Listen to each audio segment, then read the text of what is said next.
Welcome to the Blxxk Anime Podcast. You see me dead, do you? Well then. Go on. She all about that ass. That's slice of life.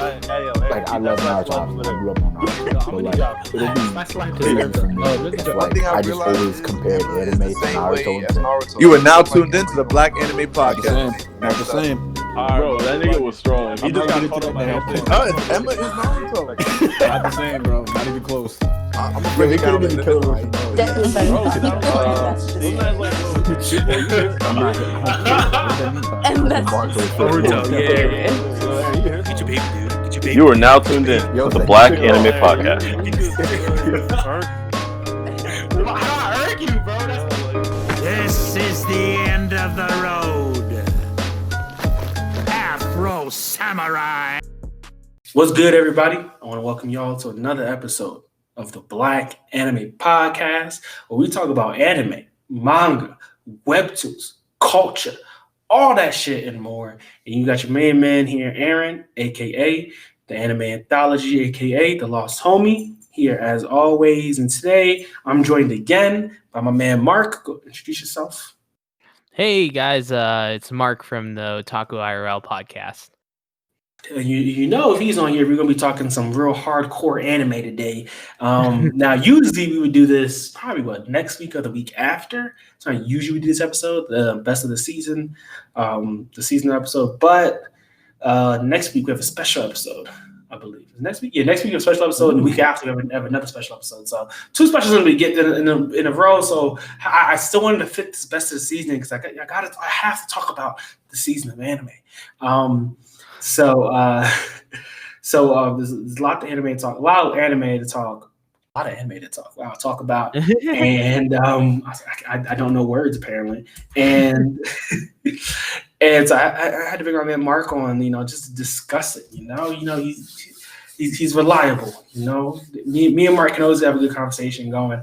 But before we get started, as always, let's get to what's up. Marc, for me, it's been a long week. But how about you? How you been this week? What you been watching? What you been doing? All that. Oh man, so lately, I've been like, I feel like I'm a masochist when it comes to manga. Dude, lately, and I think some of the people that listen to our podcast, right, knows this, but I've been reading this one manga, bro.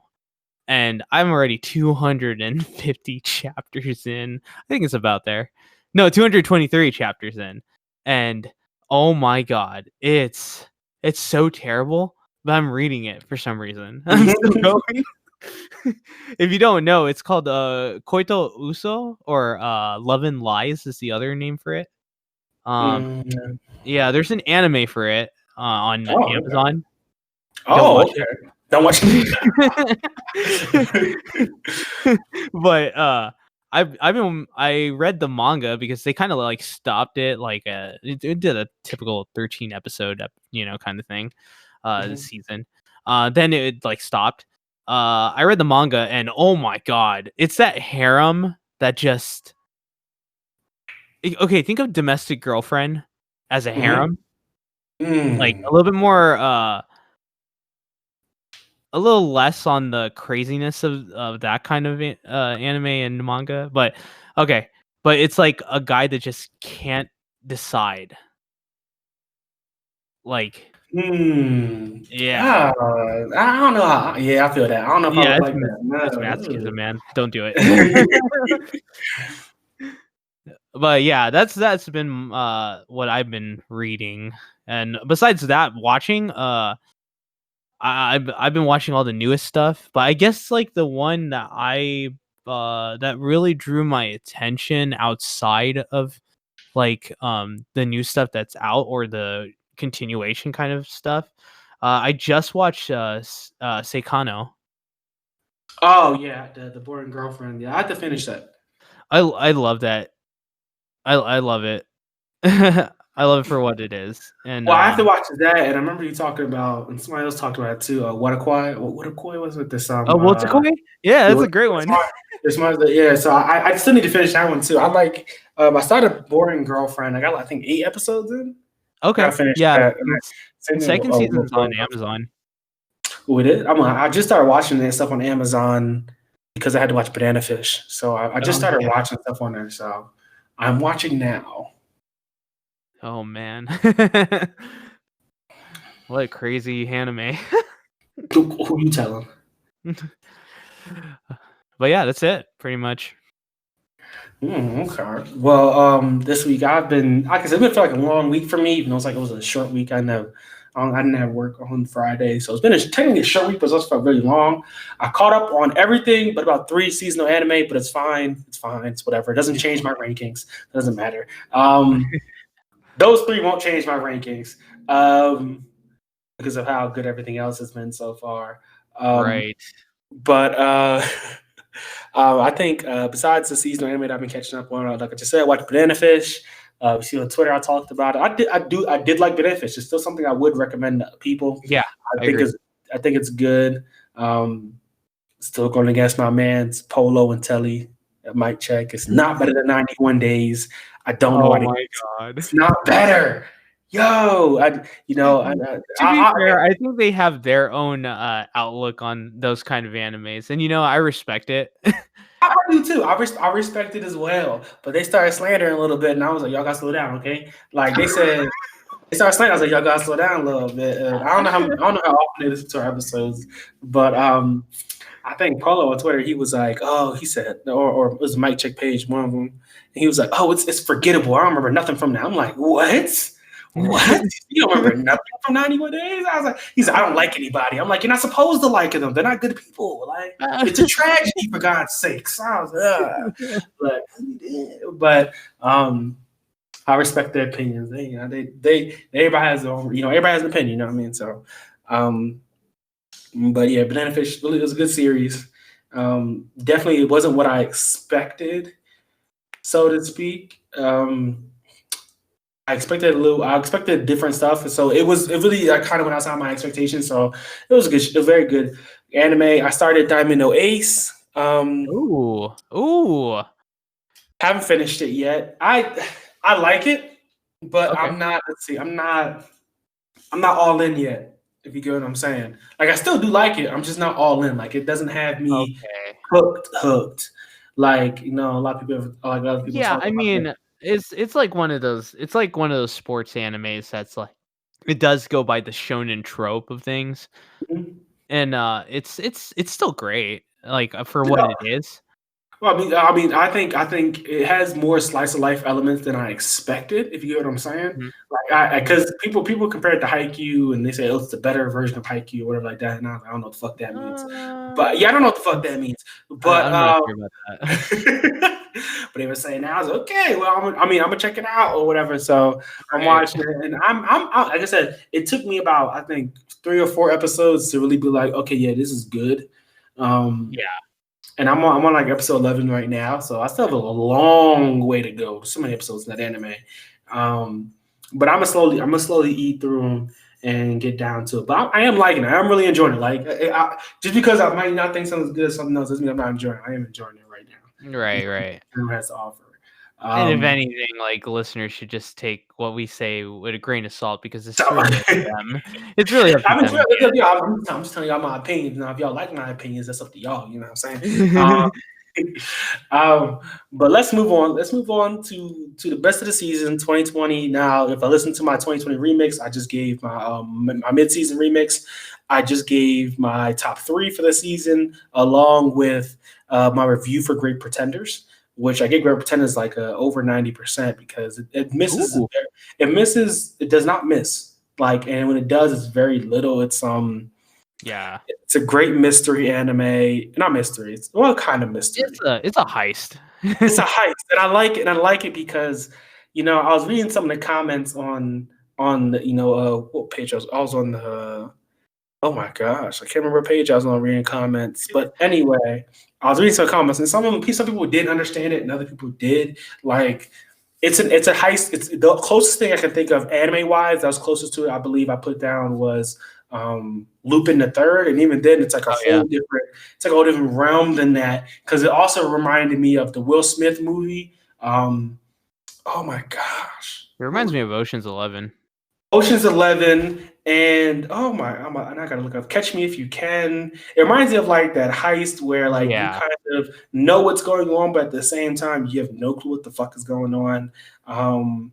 Was it Focus? Yeah, Focus with like Will Smith and Margaret Robbie, where he's like, swindling people the whole time, but then it ends up finding that she was kind of messing with his mind, and I've always liked that. Like it's simple, but they don't put they're not trying to fool necessarily you too much, but you really don't really know what's going on. Like I like that unraveling. So they do a real good job of that, which is why I gave it up to like a 90%. Like they miss very little. But I'll talk about that. So we're back here talking about basically the same anime, except for I took off one because we don't need to talk about it. But we got God of High School, Rent a Girlfriend, Uzaki-chan Wants to Hang Out, The Misfit of Demon King Academy, Decadence, The Millionaire Detective, Apare Ranman, SAO, Alicization Season 2, ReZero Season 2, Fire Force Season 2, Food Wars Season 4, No Guns Life Season 2, and then my teen romantic comedy Snafu Season 3. And there was 3 others that you are watching, Mark? What's the other ones you were watching?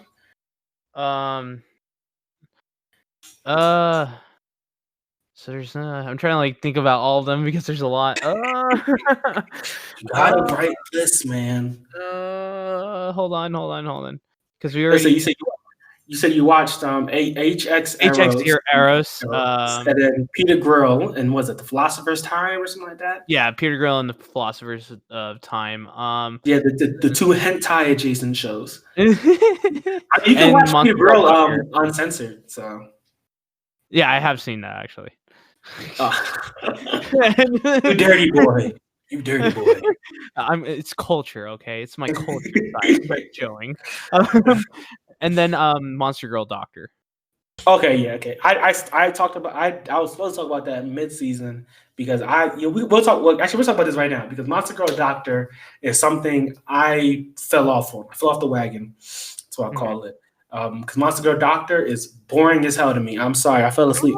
Oh, okay. I fell asleep during it. I was so bored out of my mind. And I just have to say it's bad. Okay, that's just me. I was so bored out.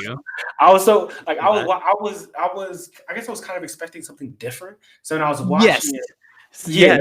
Not the only one. Thank God. I was expecting something different. So like as I was watching it, I was like, this isn't what I expected. Ask what? Were you expecting like another Monster-mune? In a way, yeah. Like I was expecting hentai adjacent, right, type shit, and I didn't really get that. I didn't get that at all. It's not even close. It's definitely more wholesome than that. Yeah, and I expected. I was like, okay, maybe there'll be harem elements. It's not like there is like a kind of harem, but it's not like a real harem. So it was just, and I think it's interesting at its core, but I believe it's boring. But it's a taste. It's mostly so like how I feel about it, it's an anime that you had an expectation for because it's in the same universe as Monsamune. Is it Masamune or Monsamune?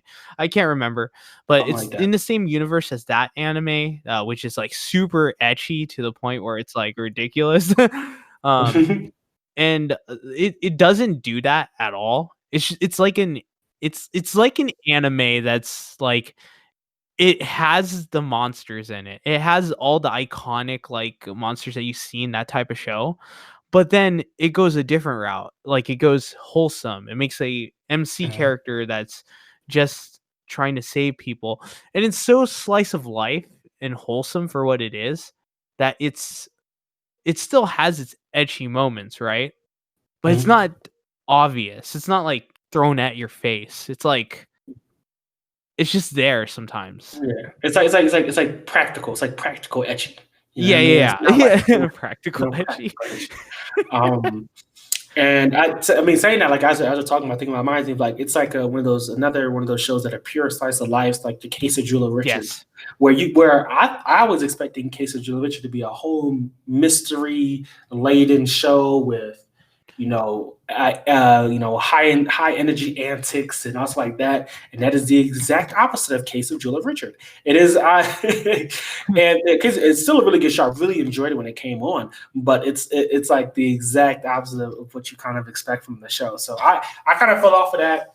I was not very interested, but yeah, it's like Ascendance of a Bookworm to me, but I like. No, better. Ascendance of a Bookworm is better. Ascendance of a Bookworm is better. No, that's what I mean. It's like that style, but I like Ascendance better. Okay, I love Ascendance. Ascendance is that's probably one of my favorite isekais. I will throw it down. I really like Ascendance. But let's move on. Let's start from continuations, because I don't rank those within my top 3 because as you know, because of continuations. They have a lot of history behind them. You love them for different reasons. Oh, really? Yeah, I don't put them in my top 3 because I feel like that's not fair. Because putting ReZero up against an original from this season, that's not fair. That's not fair. Come on now. Food Wars? That's not fair. That is not fair at all. I don't know about Food Wars, man. Food Wars, I know what you're talking about. Food Wars has been that's been hitting for me. I'm loving Food Wars right now. You see, I just moved it up in my rankings. But actually, I need to. I'm gonna keep my rankings like this. Okay, so for continuations, I'm gonna say right now that's on the bottom for my favorite continuations. Right now is My Teen Romantic Comedy Snafu Season 3. Now, before, as a pretext, every continuation that I'm watching right now is amazing. Most of the continuations that are right this season are doing really well. So even though it's at the bottom because I didn't like what was going on at the time. After I watched the newest episode, I understood everything. The pieces kind of came together, and as the pieces came together, it made me actually enjoy the pretext from everything else within that season. So if you're not familiar with My Teen Romantic Comedy Snafu, which I'm just going to call Snafu from now on. It's a show that went on hiatus for 6 years, something like that. It was a long ass time. I've been waiting for a while. A long ass time, and then season 2 came out 2 years ago? 2015, I believe. 5 years ago, 5 years ago, and then season 3, the final season, finally came out now. So I'll say this: for me, my biggest problem with season 3 was Hachiman. I really love Hachiman in season 1 and season 2.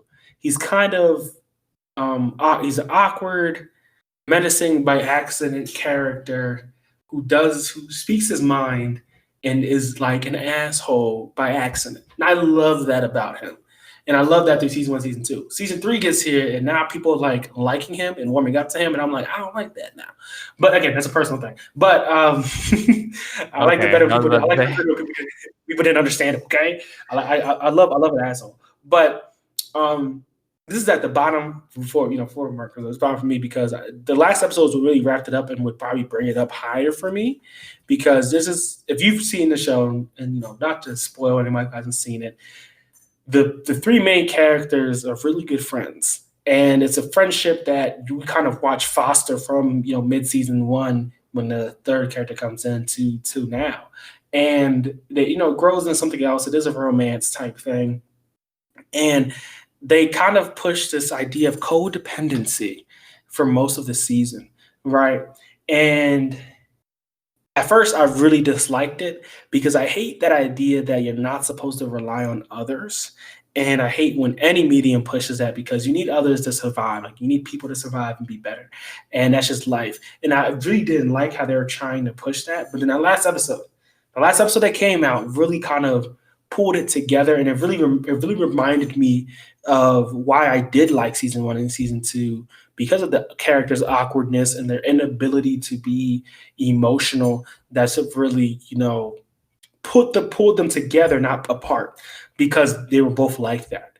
And so we kind of finally see Hachiman become emotional and explain himself within this last episode, and kind of talk about who he is as a person and why he feels the way he does. And so that really helped me kind of see so the codependent stuff was more about them being able to function, emotionally by themselves and not leaning on others to, save them and bail them out all the time. Even though that's fine, but they should know how to be independent also. So, but they can be independent and together. Like there's a different, there's levels to it. So I really enjoyed that. I really kind of would have put it up higher in my ranks, but I'm really enjoying the other shows a lot. So it's kind of hard. Everything's good right now, but that's kind of where I'm feeling on like snafu at this point in time. Okay.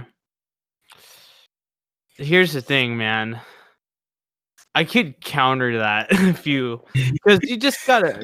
Here's the thing, like one thing that has to be like, it can't be like glossed over, or it has to be remembered, is the fact that Yukino Shita and Hachiman, they don't know how to socialize. That's the whole thing. That's the whole point of their characters the whole entire season. Yukino Shita, though, is the one that actually accepts things over time. She's actually the one that gets away from her awkwardness and starts opening up. Hachiman still is not at that point.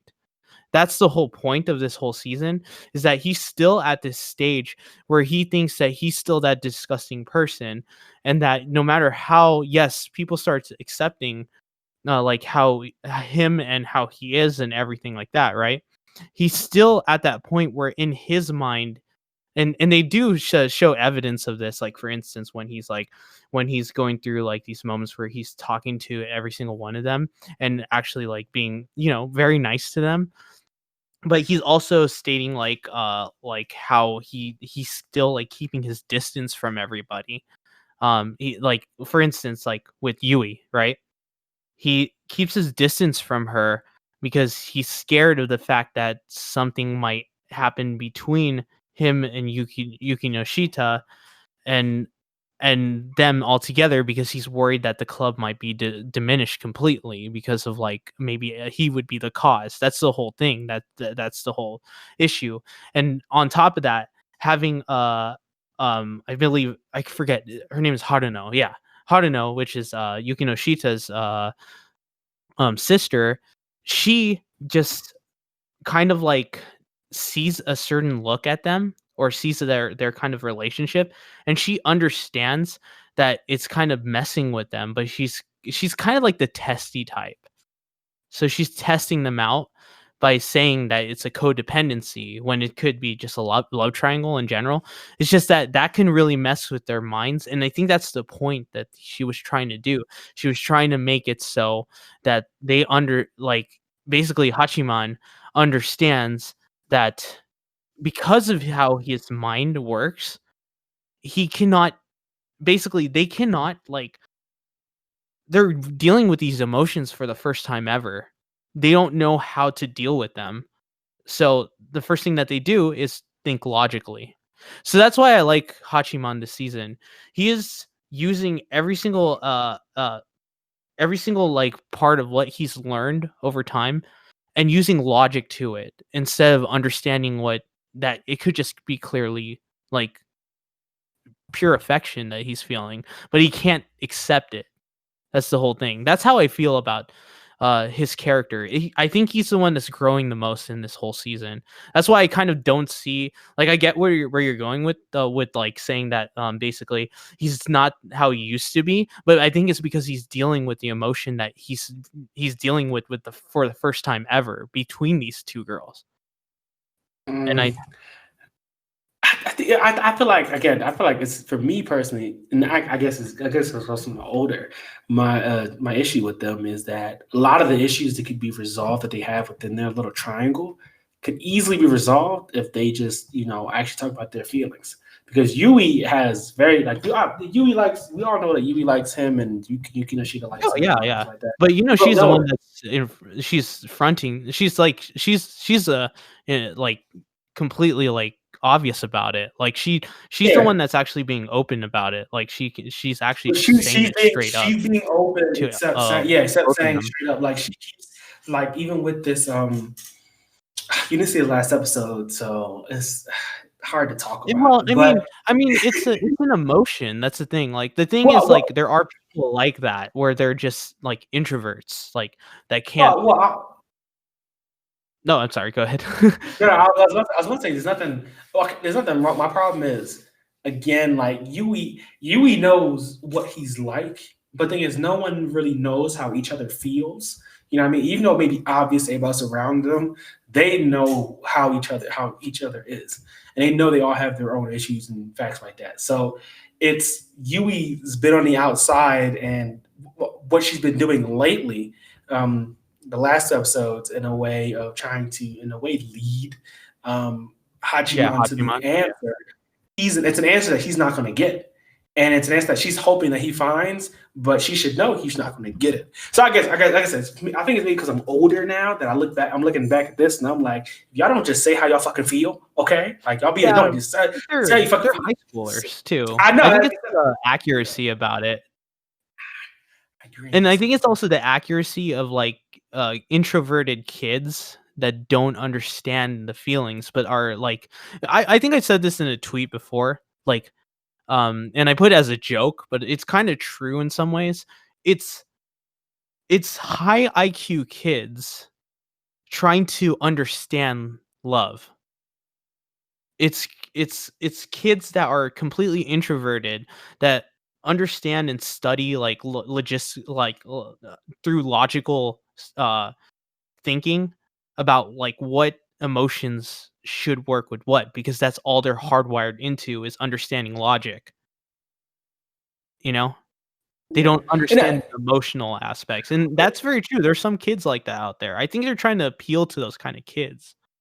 I agree with it. I just I get my a lot of the stuff that like they're going through. Not necessarily this season. Again, I had my issue with the codependent thing was, and again, it was kind of wrapped up with the last episode where I don't have a problem with it anymore.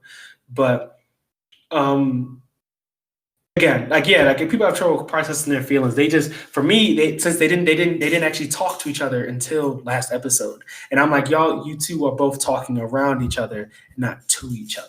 And again, like you said, accuracy, like I agree. It just again, that's just something that annoys me. Okay, I watch the show, like if y'all don't tell each other your motherfucking feelings, okay, like y'all just. But I mean, Hachiman. I mean, you gotta admit the journey is great though. Yeah, no, I feel like it's the only person I feel like who hasn't really grown is Yui, because everybody else is acting on their feelings. Yuki Nishida, she's like, I want to be able to do things myself. Right. And so she's acting on that. Hachiman's saying, I want to be able to support her, but I want to be able to do it in a way that still, allows her to have her individuality. And then Yui's just like, whatever Hachiman wants to do, I'm going to do it. And they do it. They do talk about that, the older sister, she does say something. She does say something to Yui about it. So it should be probably addressed within the next few episodes. But I was just like, come on now, like y'all need next week is the last one. Oh, you're right. So it should get addressed. Actually, maybe it never be addressed. That's a sad thing. Hopefully, I just want Yui to have a good ending. That's all. If you have a good ending, okay, so this is that whole thing. I think the Trash Taste podcast talked about this too. When it came to a harem in general, there will always be. It's like a sports manga or a sports anime. There are always people that root for one girl, and there's always another group that roots for another girl. And whatever happens at the end, if there is a girl that's picked at the end, it's like a sports. It's like a sports in any way. Like in sports, you get your winner, and you get to shit on whoever picked the other one. I don't want you. I don't want you to win. I just want her to end happily. Like So you want Yui to win? I don't want Yui to win. Oh no! I'm not a Yui fan. I like Yuki Nishida. I'm not a Yui fan. Okay. You know what's funny? I'm an Iroha fan. Oh my gosh. Loser. Oh I know I'm gonna lose that. I know. I'm already aware of that because, but you gotta admit she's fucking cute for what she is. She is. But she don't. My problem with her again, like I said, she knows her feelings, and she be crying behind trash cans. If you don't just and while like you can know she just doesn't know. She doesn't know how to. She doesn't know how to process. She doesn't know how to process and say it out loud. So you get on my nerves. It reminds me of White Album 2 Talk about this before. I fucking love White God. Album too. What a classic drop, dude. What a roller coaster White Album 2 is, all right? Yes. And Hell, White Album, the whole entire thing was a roller coaster. Wasn't that like the one of the original idols in drama? Like the idol genre in some way? Sure. I'm not sure. Well, I'm gonna anyway, answer that. regardless, I hope Origairu, or my teen romantic comedy Snafu, if you guys want to know, I hope Origairu ends with Hachiman, and this is me wishful thinking, right? But I wanted to have a poetic ending to the very beginning of when they first met. Basically, like the same exact moment, like in the same classroom, everything like that. So a poetic moment, you know, like mirroring the same kind of thing. And I want them to do a contrast moment where they finally, like, you know, they accept their feelings towards each other, and it's in a way that's very them, like very, like, you know, how they first talked to, like how they first spoke to each other, you know, like Hachiman completely being disgustingly witty, and Yokinoshita being completely, like, you know, haughty and you know, making fun of him, but they do in a playful kind of, you know, I'm feeling a mini time skip, so that's how I'm feeling. Oh, you think so? I'm feeling a mini time skip to their senior prom. Okay. So that's what I'm feeling. That's my heart is saying. That can My happen. heart is saying. That can happen. It's true. I also see you being sad. But you know what? That'll be next week. Okay. That's the last episode. We'll see, dude. I'm actually excited. Next I have No Guns Life season 2, which is my my second to last. No Guns Life. I mean, there's not much I can say about this. I think it's in an amazing place right now. This season 2 has been overall better than season 1, even though and I mean, like, I really love season 1. I'm really loving season 2. So much is going on, a lot of moving parts. The mystery is unraveling. We're starting to see more of the world, and we're starting to understand more of what's going on. We got the backstory to the main head honchos in charge of Baroon, the Baroon Company. So we've been getting a lot of backstory, a lot of unfleshing out, and this chapter has been giving us a lot of meat. You know what I mean? And no potatoes. It's all meat, all steak in this motherfucker. That's what we're getting right now. So No Guns Life season 2 is doing really fantastic and amazing. Again, we have 2 detective anime this season, and so far they're both really good. So I think if you're not checking out, you really need to check them out.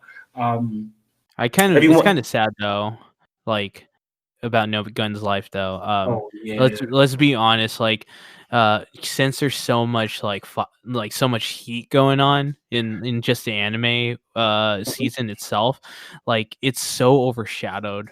It's getting buried, and I'm like, and especially they had the last episode that we find the history of oh my gosh, I'm forgetting the main character's name right now. We find the history of the main character. I haven't seen it, so I can't tell you. Oh my gosh, you gotta watch. I haven't seen No Guns Life at all. I could tell you though, Eddie has watched it. Like, he's been watching it the whole time, and he says that he loves it as well, the same as you. Like, he really loves it, but he told me that he's really sad about the fact that nobody's really going to talk about it. No one's going to talk about it. It's reminding me of Asher Lost in Space, Lord Jesus, and it is. I don't know if I can put it on that level. You know, it'll have a better ending than Asher Lost in Space. I hate time skip endings, but to that degree. Really? That's your pet peeve or something? Yes, to that degree, I don't like it because I feel like, give me an over, give me an and then have them grow up, and then, you know what I mean? I'll be okay with that. But No Guns Life is just like, in season 1, I remember Blandman, some people talking about like this is boring or something like that. So I watched it, and it's not. It starts out very slice of life, but then because it's a detective anime, so like starts out very case by case, but then as it goes deeper into the season, the plot begins to thicken, and instead of season 2 returning to the beginning of season 1, which we see from time to time, it continued on that pace. So the pace that's set at the end of season 1 continues almost flawlessly into season 2. So it carries on so well. And again, in fleshing out, we figure out the real purpose of Device 13, Juzo, main character. I just remember his name, Juzo Manuel. We find his real purpose, like why he was actually created. And then we see what he's done in the past and how he was the killer of brethren, the killer of his brothers, the people who look just like him are made just like him. And it gets really deep. It gets really deep into war and the effects of it, and that's like that stuff we've seen in like other shows, but it takes its own unique take on it. And I love it. I love every second minute of it. Like it's No Gun's Life is an amazing show. I'll get to it. It's on my watch list. I guarantee you. Like I've been trying. It's just catching up on other stuff. So much anime. Yeah. Next, I'm watching more continuations than you because I got Fire Force and much more continuations. Yeah, I might be. But next, I want to talk about Fire Force season 2. Ooh. It's doing great. All right, we in a good place right now. Okay, Yeah. We in a real good place right now. Fire Force. I was a little when it got to the forest arc that they were on, then like the desert arc. I was a little iffy for a moment. You know what I mean? I was like, this seems kind of like a departure for a second, but then it just like smacks you in the face with not only plot but just amazing story, action. First of all, oh my god, what an amazing season. Yeah, it's doing such a good job of really pulling you into the world, and then but also, it's giving me more than you would expect out of your regular shonen in that aspect. Like it's about fights, but there is so much more around it, and we don't really get a lot of fights, but like the fights are just littered with story and plot importance, and especially with what happened. Not today's episode, but the last episode. So we're recording this on Friday the 18th. So we're not talking about that episode. We're talking about the one from last week. Because I didn't watch the one from today yet, which I can't wait to watch. But I didn't watch one from today yet. But I'm 2 episodes behind. 2 episodes behind. You're 2 episodes behind. So you didn't see. You didn't see this. Oh my gosh! I don't want to spoil it for you. I know. Please don't, because I'm super excited. I will say this though. Like, I think I said it. My podcast listeners know. Like, I didn't like season 1 of Fire Force. Like, I didn't. Now, don't get me wrong. I put it mediocre at best, is what I put it at. And there's a lot of reasons. And this season fixed all of those. That's the thing. And like, it took convincing for my other podcasters to know what I was talking about when I had some issues with the first season. And when I finally like pointed out, like, it was like the pacing, the issues with like say undertones of like different story elements were kind of like unsure. Like you couldn't tell like what's going on, and then they completely like cut it, like abruptly cut out of those kind of moments where you're like, I just wanted to know more about that. Then all of a sudden it's like, what? And then it goes to another part, and then the obvious, and I'm gonna say it still is pretty obvious. It's just the Tamaki thing, She can get more shine this season. But the overuse of like etchiness with her was like too much in season 1. Like it was done a lot, and it's just all just these like it's just like it didn't explain itself very well, and some of those fight scenes were just like they were so abrupt. Like they just happened and that's it. Like there was not enough to get into it. There's like maybe like 3 of them that I would say was amazing myself, but that's the thing. In this season, it's like, wow, blown out of the water. Like everything about season 1 was like fixed in this season. Like it threw me off, and I love it. And I never said I didn't like Fire Force in general, and some people thought I didn't like Fire Force at all. But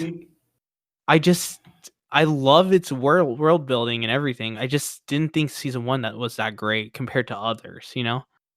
I mean, and that's a fair assessment. I mean, I really enjoyed season 1. I saw it as laying the seeds for something like season 2. So season 2 so far has lived up to my expectations as of what I saw from season 1.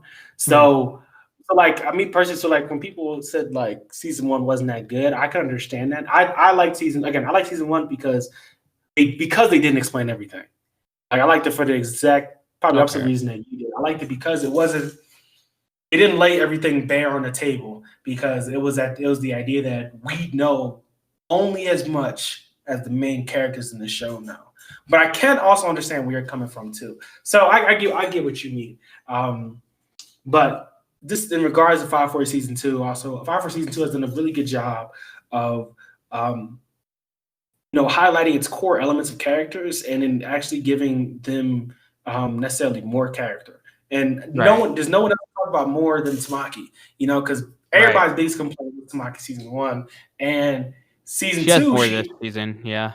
Way more. She actually has fights. She actually fights. That's the first thing. Yes. Season 1, she almost never fought. So she actually fights.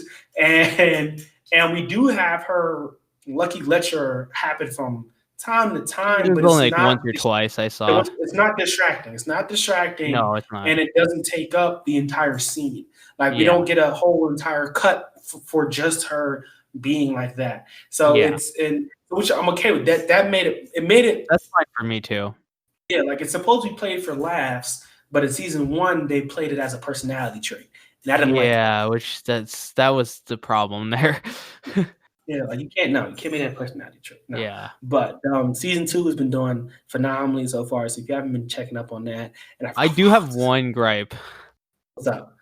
I still think Shinra is not well developed in terms of his character. It's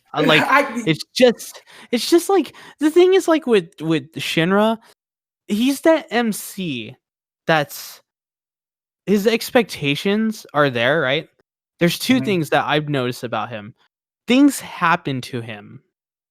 He's like that MC character that doesn't have a personality for what is happening to him and things that happens around him, and he just reacts to him like a shonen type of character should act, But it's like there's no exact personality to it that makes him like stand out above like everybody else.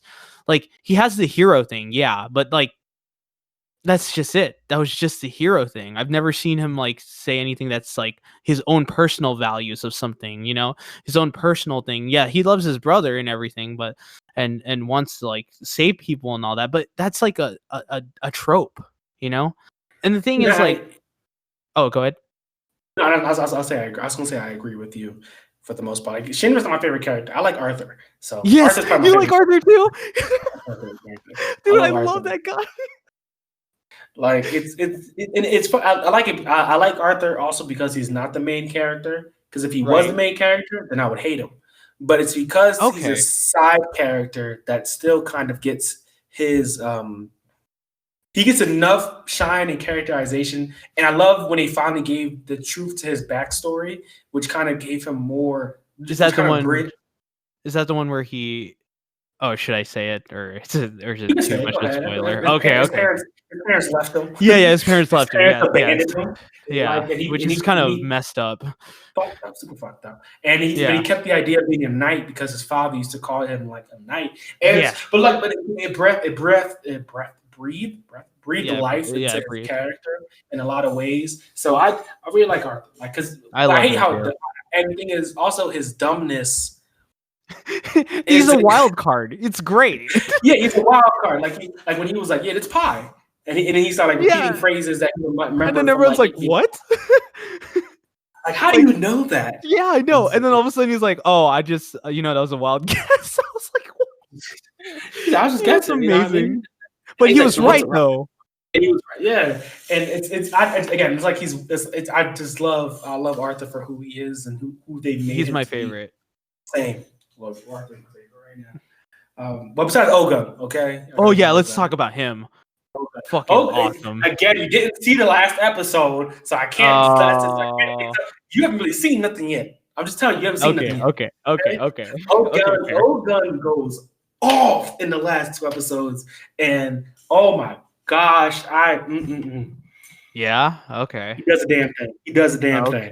Ogun does the damn thing, and I just again like we gotta have a callback. Like we gotta have that man come back and be different. Like within the next few seasons or there's a time skip or whatever goes on, we gotta have that man come back and be different because Ogun is amazing. All right. Yeah. Ogun. From what I saw from that first fight with the demon, I was like, yo, this guy right here, this is like Two Punch Man.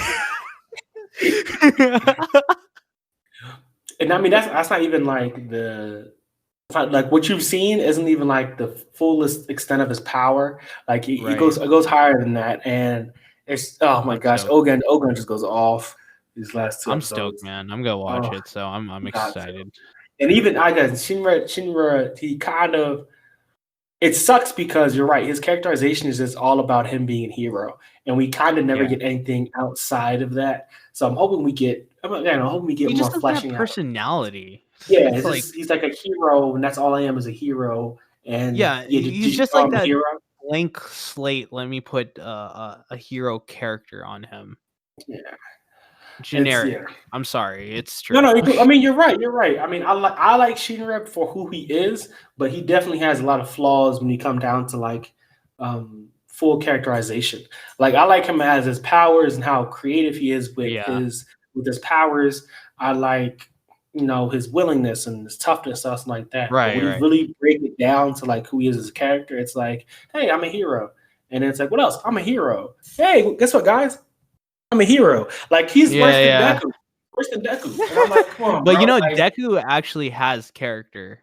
That's what I'm saying. Like Deku's like, I want to be a hero. I live for heroes. I love heroes. But then like I'm gonna cry and I'm gonna cry over things, but I'm gonna overcome that crying so that I can so I can save the person that is really important to me, even though he hates me. That's the thing. That's a personality right there. Because he's trying to go against his own self. In that, while Shinra is just like, I'm a hero because it's right. That's it. That's how I look at him. Yeah, I understand. Yeah. Now to move on, Food Wars season 4. This is number 3 out of the continuations. Food Wars. I remember people talking about the manga folk would say they didn't like this season, and so I had very low hopes for it, which is probably also why I'm enjoying it so much.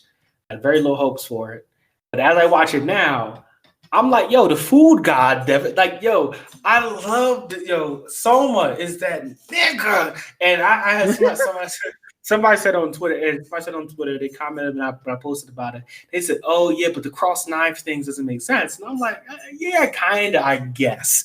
And he was like, yeah, you can't just pick up the tool of somebody and like kind of. I'm like, he could have a photogenic memory, and he could have a photogenic memory, and he's already a master chef. He's already a master chef with a photogenic memory, and he watches people do stuff and then just redoes it. That's all he does. He doesn't do anything special. He doesn't have, and this is why he loses to Shinra. And I remember, and are you up to date on Food Wars or no?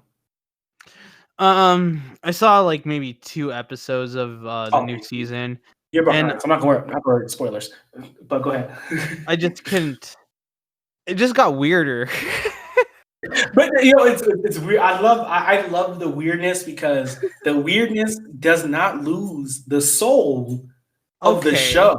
Like it doesn't. Like it's still, like at the end of the day, it's still Food Wars. Like you could put in anything. Like So what this it reminded me of, and this is a food anime that came out earlier this year or late last year. True Cooking Master Boy, which they basically had the same fucking thing where they had like the underground evil cookers who use special ingredients to cook certain like that, right?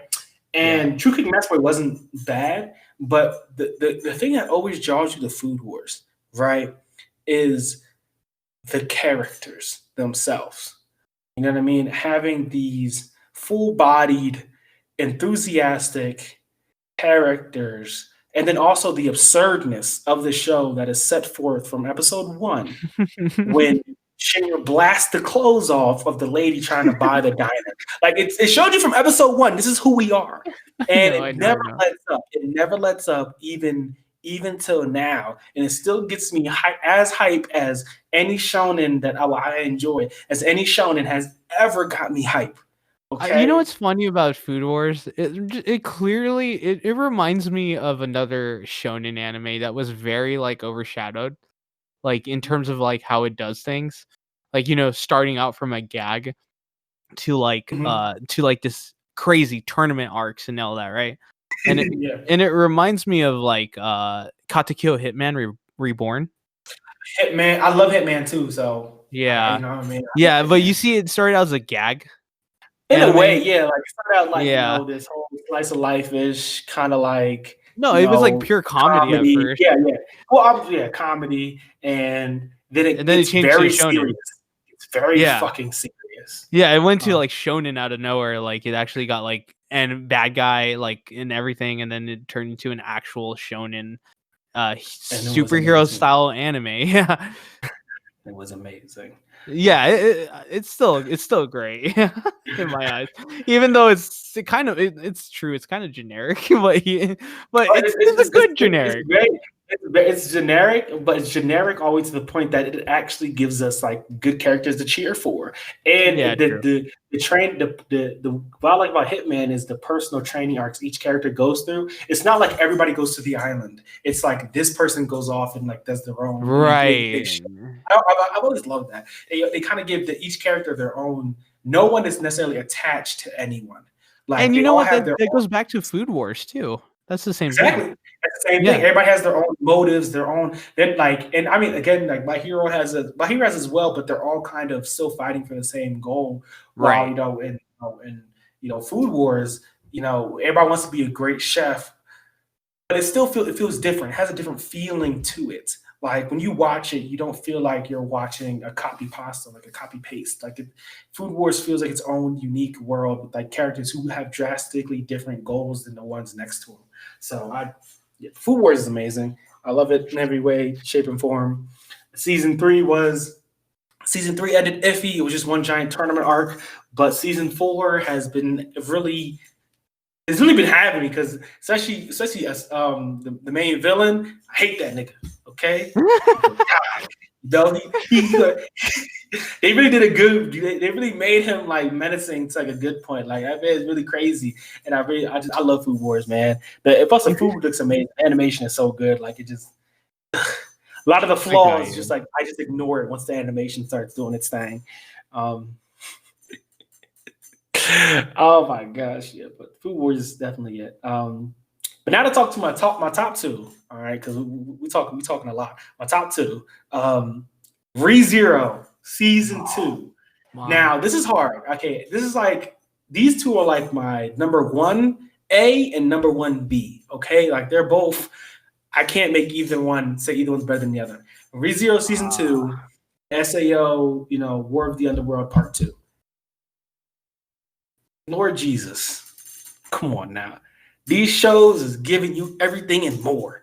I can talk about this I could talk about both of these shows for 2 separate episodes, both for about 2 hours each. That's how much I'm loving these so much right now. You're right. ReZero is in its pace. It's doing everything that we need right now. It is at a part like again, ReZero is one of those anime I would not recommend a first timer. I feel like you have to kind of.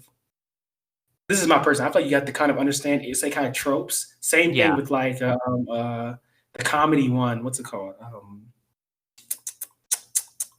can't remember. The most popular one. I think the satirical one. Konosuba. Konosuba, just like Konosuba. Like these are 2 anime I think are brilliant. They're really brilliant in what they do, but they're not a first time. But anyway, ReZero is just it was worth the wait. Let's say that. ReZero season 2 has been worth the wait. Dude, wow. This show is like on fire. I honestly think I like it more than Alicization. It does a lot of stuff that's different. Like that's so unexpected. Like Alicization, I'm sorry, is kind of like it's still like predictable. It's still SAO. It's still SAO. End of the day, it's still SAO. But yeah, ReZero though, wow. Like I'm so impressed by this show. Like it keeps giving, man. It just every single episode I've just been like, "What? Oh my god. Oh my god." Like it just gets like crazier and crazier. Like I just never not I don't expect some things at all. It's Nope. definitely the anime that's the most unexpected in a while. Yes, it's done a very good job of keeping you on your toes every week. Yeah. It's one. This is probably top 5 hardest shows to ever watch week to week because Yes. you I agree. like the show ends and you're literally just sitting looking at the TV like, yo, what the fuck just happened? Like, what the fuck just happened? Like, you have no clue. Especially for what happened last. You're up to date on ReZero, right? Not the newest one. The newest one just came out Oh, what today or last week? last week. Wait, when it came out today? I don't think it came out today. I think on ReZero comes out. But It you comes didn't watch out episode Tuesdays, right? Tuesday? Okay. I think I did watch it on Tuesday. Oh fuck, okay. Yeah. Oh So that's my the newest one. gosh. Yeah. Jesus. I'm It's- sorry. It's hard. I know it is. I know, I'd imagine. But I have ReZero, seen like the crazy ones from the last few episodes, and oh my god. like, if you got eaten by rabbits, I was like, wow. Oh But then my god. when they explain it in the latest episode, they explain the rabbits and they explain and then we get to meet some of the witches. Like this is I can look forward to. Oh yeah, I meeting some saw of the witches. Yeah, all of them. Yeah. Dude, oh my gosh, but I will say Subaru, like That man's a getting trooper. down on his knees and crying. That man is a trooper. I couldn't with the Yeah. things that he goes through, I would have quit by now. Yeah, dude. right, Oh my I'll- god, he's one of the strongest human beings I've ever seen. Mentally, like that Yeah. mental strength is ridiculous. And Yeah. then, well, the stuff that but I'm enjoying how he's growing and how his growth from season 1 to season 2, and how he's like he's always growing. Like he's a non-stagnant character, which I love. And how we're stuck in this kind of loop right now, but it's not. Let's see. I think of the melancholy of Haruhi Suzumiya. Yeah. We had those 8 episodes of the same fucking Random. episode. Random Like, episodes, by the way, they're all in different order because apparently Suzumiya is a god and she can change the order of the episodes. oh my, how and they it's very, very small, minute differences between each episode. Yeah. This takes like it has that where we're basically seeing it. We've seen the same 5 days every week, but they're all totally different from each other. Like, and It reminds me of that one arc they did in season 1 with the witch and yes. what's his name? What's the guy? You know what I'm talking about? Beetlejuice, Yeah, Beetlejuice. Oh, that guy, dude. But yeah, Like, it reminds me of that. Yes, because especially when that episode, I think it was that stage when Puck kills Subaru at the end and it's Yeah. snowing. It's like all Yo, those issues, you know? that was honestly that is one of the hardest endings in an anime that I've ever watched. Okay, because when they killed Puck, when Puck killed him, they didn't say shit. Like there wasn't like some. Let's see. There wasn't like how do I explain it? There wasn't like some explanation. It wasn't like the noise wasn't made. Nothing like the show just ended. Like the credits started rolling. Yeah, I thought it was over. I thought the show was over. I'm like, oh well, that's the end of the show. I guess it's done. Like it was like a fucking movie. That's like the best way to explain this season is like a movie. It's like a fucking movie. Like it's like a full-fledged anime movie, and that's like how good it is. Like, ugh. They had 3 episodes with no OPs and EDs, if you notice. Yeah, I love that about it because it really gives it that time to give us everything. Yeah, Like they take it out and we really get a full 26 minutes of TV. Yeah. Dude, it threw me off though. Like I was like, did I really just watch an episode with no OP or ED in it? Like, and then the next episode it was the same thing over again. I was like, oh my gosh, you're not fucking around. They're like throwing us in. Yeah, and I was like, dude. Go ahead. Yeah. It was just it was amazing. Like I never thought like I didn't. I mean, I like OPs and EDs. Like some people don't, but like for me, dude, watching that was an experience. I agree. ReZero, man, ReZero. An amazing show that really, ups the ante. Every single episode, they go higher. They never go Yeah. lower. So Yeah. love that show. Alicization, What's in the World season 2.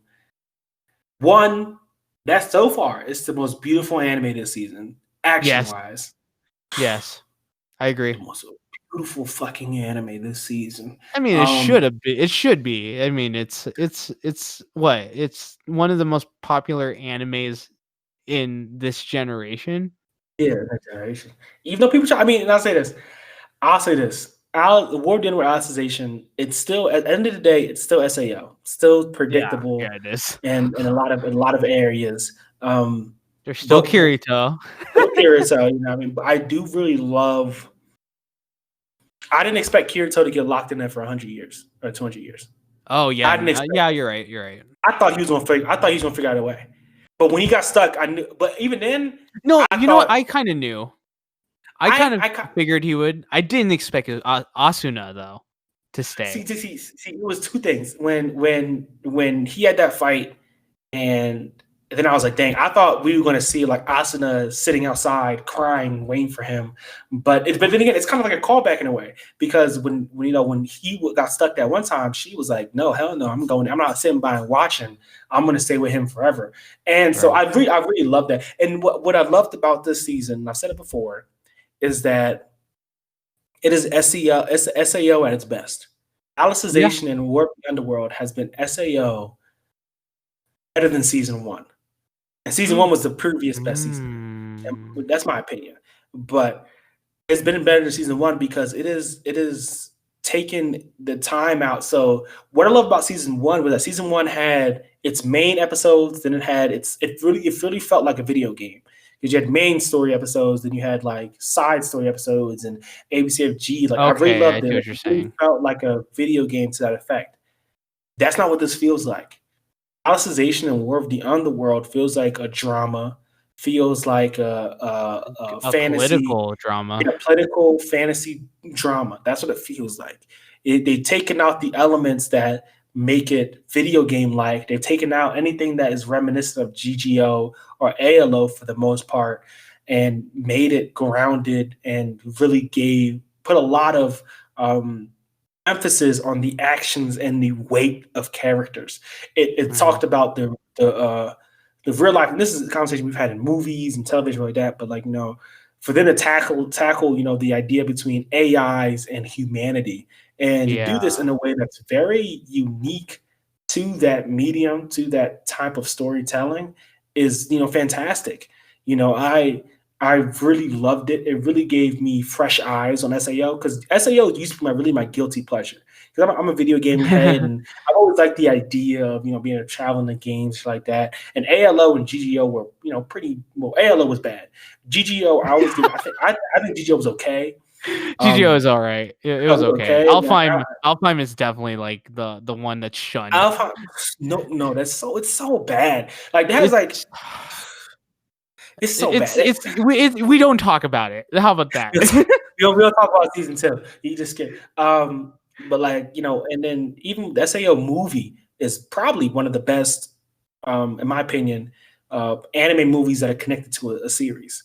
SAO movie is fantastic, and so for them to kind of piggyback off the SAO movie being that fantastic and taking away from that just we live in it's a video game world type stuff, and not really tackling they tried in ALO to tackle heavier issues and failed, but in SA Alicization they tackle them wonderfully. They do such a well job because they really give us that world, those characters, and they flesh them out completely. Like by the end of the show, I want Yu-Gi-Oh. Like Yu-Gi-Oh, I'm like that's. Oh my gosh! Don't do that, man. Yu-Gi-Oh. I'm like end of the show. Like I'm like Yu-Gi-Oh is that like he's a welcome addition to the harem. Okay, I'm just saying. Don't do that, man. I can't take this, man. You can't do that to me. You can't just blatantly put out Yu-Gi-Oh out of nowhere, bro. I already cried enough. All right.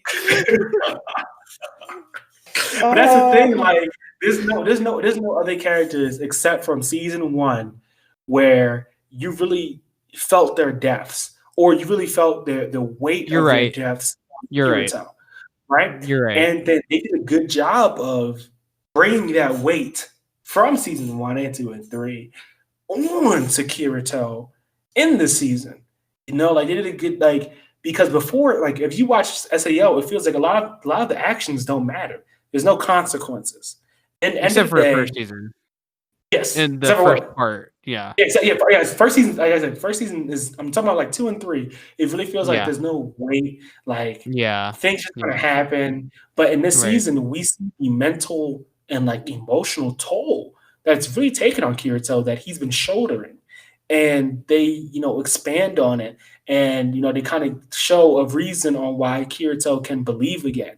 And so, does that make him any less of a god? No. But it does give him more character besides his godly powers.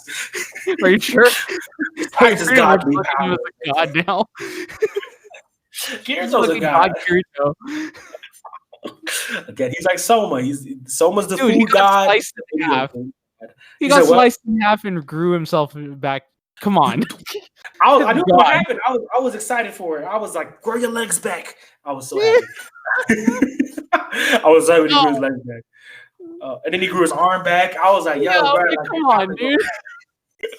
Because he's a god, okay? End of the day, Kirito's Kirito. But I really like how like they gave each character, like if you didn't like Kirito before, you're not gonna like him now. That's just a fact. But every other character, every other side character, side story, they gave them such impactful meanings. And like again, my favorite episode this season, I'm not gonna say of the year, because that'd be a lie probably. Okay. But it's the episode where we have Alice and the guy with the time traveling sword, the guy in charge of the like their guild or whatever like that, and when he fights the main villain, that episode oh my god, is fucking phenomenal. The animation for the fight is phenomenal. The weight behind it is phenomenal. The ending of it tore me apart because it didn't matter. They did it so. It was so in vain. They did it so good of showing that his sacrifice didn't mean shit. Yeah, and like, I know. What the fuck, dude? It killed me inside knowing that because he died for nothing. I was like, dude, this is fucked up. And like, you know, a lot of times other shows they do this and they kind of like play it off like, oh yeah, he died. Nothing. No, this had weight. The weight, the emphasis on it, on the characters, you know, seeing Alice cry and him oh my god, last moments, and then the guy wakes up and he says, "Hey, yo, put me in a different body. Put me in a different body." No, okay? Oh my god, dude. Oh, fuck, dude. So well done. And I can talk about this for like hours. It just show the discrepancy between like the AI who are in all terms of the word real people and people from the real world who looked at them as nothing. I just keep talking.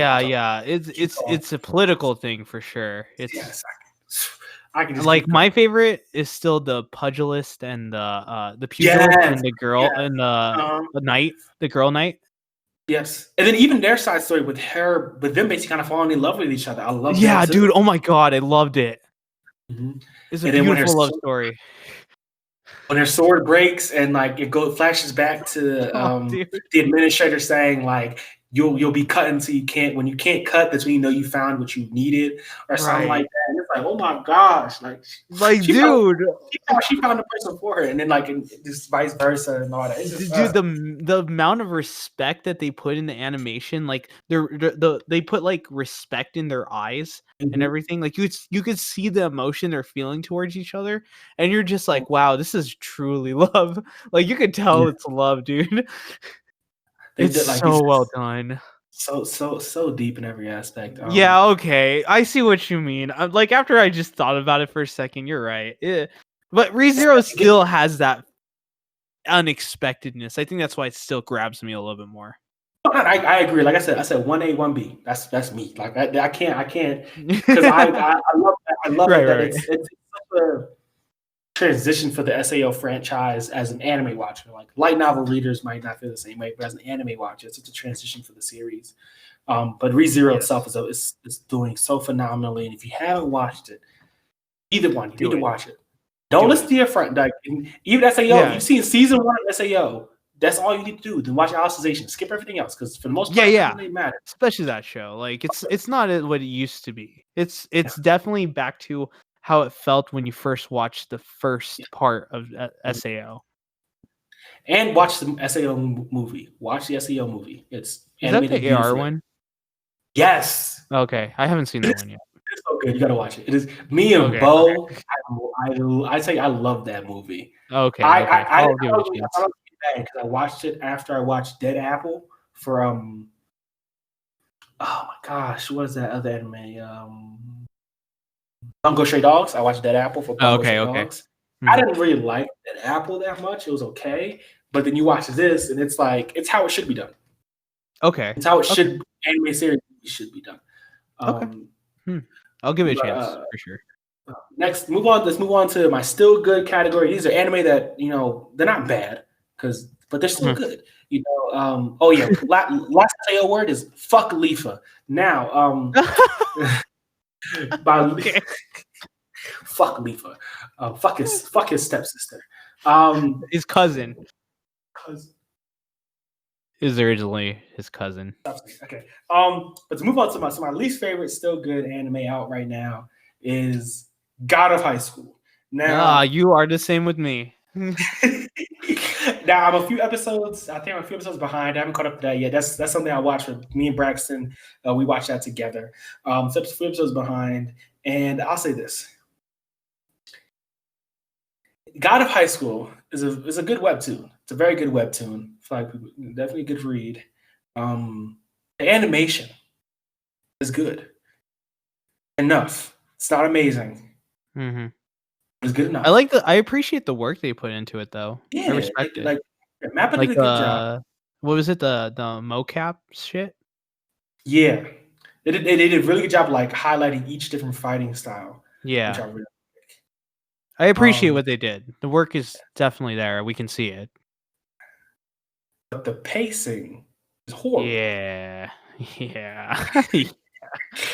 Okay, I'm going to tell you this. You probably won't like this, Aaron, but I have all three of my co-hosts love this show. Oh my god! I know. I feel like I'm the only one that can see the flaws in it. me, you, and the people at Mike Check Waifu. Yeah, Mike Check Waifu agrees. I agree with them too. Yeah. Here's the thing. Especially one of my co-hosts is Sai. He read the manhwa, and so did Eddie. But Eddie is not as into it as Sai, and Sai is just super in love with it. I don't know, man. I just don't feel the same way. I feel like if you, so I don't read because sometimes I read and I watch it and then it takes. Right, you were saying something about this. Yeah, and that's what happened. That's why I got to high school. So I've read the first few chapters of it, and then I watched the anime. The anime does a horrendous job of fleshing out any of its fucking characters. That's what I've been hearing. It's so now I'll go back to the first episode when we have them kind of come together. He's on his bike riding and they kind of meet up. That was pretty cool, though. I like that. But after in the manhwa, we have a moment where we actually go back to, and it's something that they kind of allude to their past from time to time. We'll see it in short, very short bursts. We're watching a fucking slideshow where they go to their fucking past. In the manhwa, we have chapters where it'll show when they got their ticket, their invitation to go to the God of High School. So it'll show them fighting people. It'll show their personality. And it's something that's very small, but very important for aligning with their characters and also for their characterization. and they just skip right past it in the anime. And then we have the infamous episode 4, where we have about 7 plots in one episode. Oh, are you talking about marriage?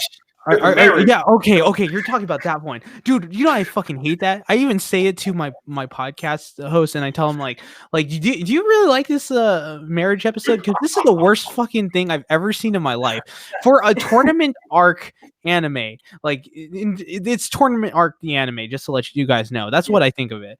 And to have something that's like so like uninteresting. And fucking random. It's so random. It had no backstory to it, like before it even happened. And I was like, what the fuck is this? Like, who fucking greenlit this part? Like and it's because they had it paced so quickly that they ignored all the story elements that comes in the manhwa that gives it the pretense for this to make sense. That they did the backstory, they did the marriage, and they did the aftermath, and then they also had her fight die away. Then they also had the beginning, one fight in the beginning of the anime that was important to the story somewhat. And then they had there was just so much stuff that was going on with the one episode. You literally can't do that. Well, you can. I'm not saying you can't do it, but you literally can't do that, and it actually be good. I feel like it's like a whole bunch of it's like a full anime arc that they just it was two bundled up together in one episode. Gosh, it's one anime arc in one episode. It's kind of like Kakushi Goto. Yes, that last episode of Kakushi Goto where they just skip past a whole season in one episode. Oh my gosh, it was just so ridiculous. And then for them to do all that, and then for her to get her ass beat by Dawei, and then for the next episode to be basically him and the main character fighting the whole time. And again, it reminded me, and I was telling me and Braxton was watching it, I said, the way that they made it in the anime, which the manhwa is kind of the same in a way, but every episode, every character in the anime is literally just different tropes.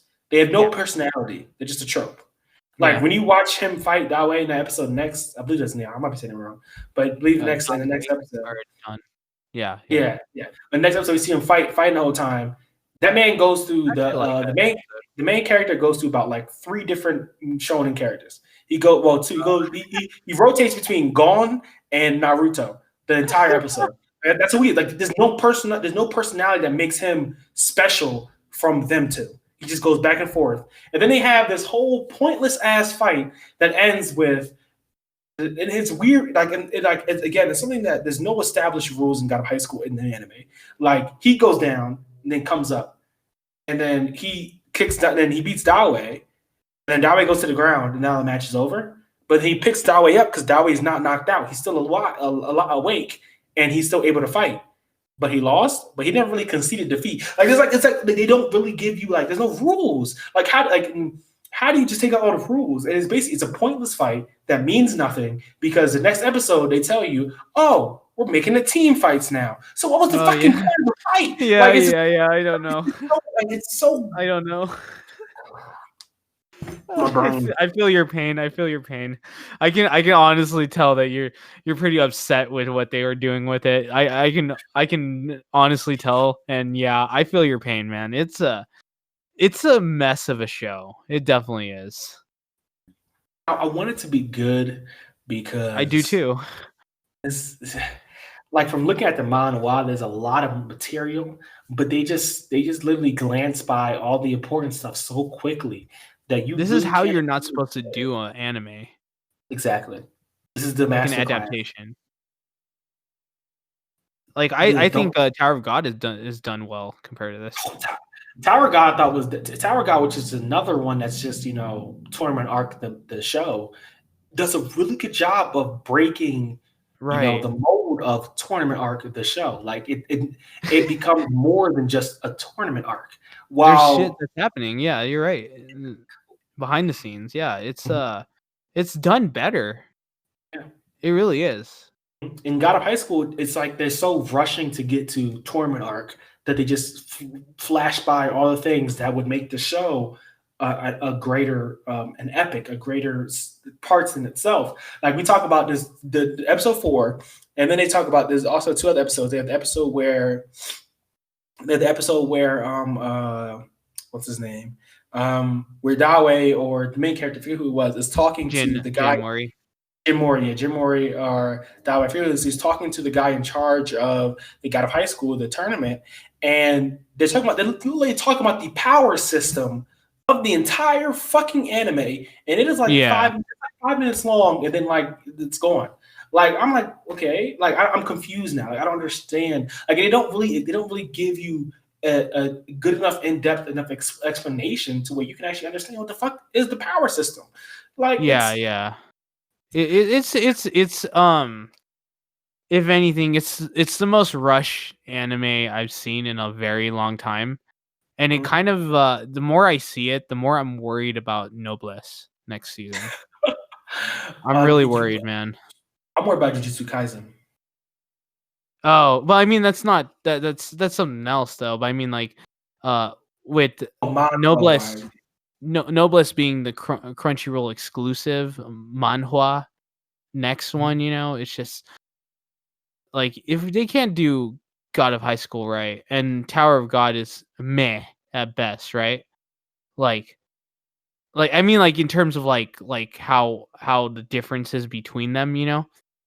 Oh, Noblesse is just in a very difficult state because it's the next one. Yeah, I mean, Tower of God definitely was a show that got better the longer it ran. Right.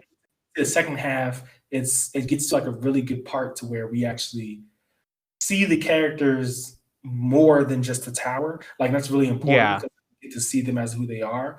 While God of High School isn't doing that. So yeah, and plus Noblesse is something that's entirely different from those two, manhwa wise. Right. So it's yeah. I mean, I'm looking forward to it to see what they do with it. But yeah, I feel you. It's kind of scary though. I'm just worried. Yeah, I understand. Next, let's talk about Uzaki-chan wants to hang out. That's my third for the Still Good. The only reason why it's not my top three is because Running Girlfriend's my top three, so I pick one or the other. Uzaki-chan wants to hang out. A show that's hated for no reason. For no reason. I don't understand it either. No reason for the hate. A show that's hilarious. I read the manga. It's pretty good. It's the anime is it's like a little bit. It's well paced, like the manga. It's there's some stuff that they leave out, but you know what? It gets to the point, and dude, it's great. I like it. I think it's funny. I think it's funny too. I think it's funny. I think the characters are endearing. I really like Uzaki. Like she's a really good character for like as one of the main characters. I love the main character. He's like they play off funny. They play off each other so well. Like and he's a male tsundere. Pretty much. Like he's like the low energy type, but then also he's not, which I really enjoy because it gave like I would say gives nuance to that kind of trope to where like we're used to like low energy character, he doesn't want to do anything, like he likes what he likes, but he's low energy, but then he still does stuff, like he just does stuff by himself. I'm a loner, like that's who I am, and like Uzaki's like you can't do that, you can't be boring, like it's such a very really good dynamic, and I think it's a really fun show. I've enjoyed every episode that I've watched so far. So I agree. Unnecessary hate. Have you ever seen Aho Girl? No. Okay. I was about to say the main character, the main guy, is like him, except less violent. Less violent. I'll have to watch it. Yeah, it's a stupid anime, but it's so funny because the girl is so dumb, like extremely dumb, like ridiculously dumb, but like it reminds me of this show, but this show is more wholesome, and I like this show so much, man. I don't know why people have so much. It's mostly because of that whole like that whole issue with Uzaki and big head and big titties, so that means she's a child. Yeah, I know. It's like the dumbest thing I've ever seen. Oh my god! It's like, so you haven't seen enough anime then? Come on, exactly. That's Like, the- are that's you the- in the normie basis like that we see normally on Twitter that hasn't seen like a lot of anime? It's funny, like when people try to. This is not the rag on anybody, but it's funny when people try to redraw her. When he tried to redraw her, and it was like, am I saying? And it was like somebody who was like, okay, it was like the people who sometimes the people who were just unattractive, and I was confused. And again, attractiveness is also subjective, so you could have. Yeah, it's very subjective. Yeah, it's subjective. But I was like, so you've never met? And I've met them. Never met like a 5'2" girl with big titties? Like you've never met that. I've met that. Yeah. I've met that. That's real life. And like they look like kids. I've met that. Yes. So it's like it's just dumb. Dumb criticism. Yeah, it's just people want to argue over something just to argue. Yeah. They're probably bored. Yes, they're definitely bored. So since on any Twitter, for a moment, I remember people were complaining that they weren't getting enough shows of people in college, and then I'm like, we've had 3 this year, and y'all are still complaining. Like we had, and we haven't had enough like anime with freaking kids in high school. And I mean, what's wrong with college? Yeah, and things I agree with like people having like wanting more, anime targeted to their age range. It's very true. But y'all don't watch it. And if y'all do watch it, y'all complain about it. I need to pick one. Yeah. these have been great, honestly. Like I love, regardless of what happened, seeing yesterday for me was a great journey. Yes, it was. Yeah. Regardless of the ending. Yeah. And Uzaki-chan, like it's a great comedy in college. And then of course, and then we got Rented Girlfriend, which we'll talk later about. Anyways, yes, we will talk. We're going to talk about that in a minute. Yeah, and then there we got Golden Time, like back in the day, and Golden Time is a great romance in college. It's like I don't understand people, man. Like we have a demographic too that we like. Okay, give us a chance. There's older people that want to see this stuff. Sure. But the next we got the Misfit of Demon King Academy, which is probably number 2. Really well. Really I love that. I love it. It's my guilty pleasure, dude. Well, my man, in the last episode, my man turned around and said, "Hey, yo, ho, sing for me." The idol. Yeah, he said, "Hey, yo, ho, sing for me. Watch me get this power." And he started using it, and it was like, "How can you're a demon?" He said, "Oh, demons can't love too." Can I also point out that in SAO Alicization they had an idol moment too? Oh yeah, but see that's from the movie. That was from the movie. That's why I liked it because they still connected the movie to the show. Which yeah. Just dude, what's up with these idol moments? I don't know, man. Maybe idols are getting bigger in Japan. I didn't know, but maybe they. Yeah, there's a lot of idol animes now too. Like if you noticed, I've been like every season there's at least like 3 or 4 of them, and I'm like, who's? I'm not a fan. I'm not a fan myself. I know. I have a friend though. I have a friend though. Oh my god. But anyways, it's a different story. But the Mr. Demon King Academy, it's one of those overpowered main character anime. It's a power fantasy. It's a power fantasy. It's doing it in a way that isn't. Let's see, it's doing it in a way that MC done right. OP, yes, like an OP. It's like because at the end of the day, like he never. Like there's still stuff, and it's done right because of how the world is made. He still doesn't know everything. Like he's come back from the dead, and everything's changed. Like the ancestor for the demons is the wrong name. The story for the heroes is wrong. Like there's a force behind the scenes that could potentially be as strong or stronger than him because we really don't know yet. That is opposing him, and he's necessarily fighting back in his own way. So like it's done right because the world is done right. I think it's done right in my opinion, like because there's no MC trope. There is there is an MC trope, I'm sorry, but like there is none of those like annoying ones. It's just like the straight it's the straight like okay, I'm an OP character. I know I'm an OP character. everybody knows I'm an OP character. I don't care what anybody says. I'm gonna do what I want, and he does what he wants, and it's fucking amazing. Oh my gosh! But the best part is that he has a heart still. Like, so even still, like he can show that he can be heartless, or he can be he can show that that he cares about people, but knows that he's fucking OP just because of it, and he can use his power to even bring people back from the dead and change their genes. What the fuck, dude? This is the same guy. This is the same guy that he was a month old and he fucking says his name when he's born. And he's a month old and he's already a teenager. Oh my god! And it's like ridiculous, but it also, like, I love when they go back to his past and they show that he's always been the same person. Like, and how, like, he finally gets tired of the demon war and he's like, yeah, let's just end the shit. And I loved how they did that. It shows, like, the consistency in his character, but then also, like I said, he's a demon with a heart.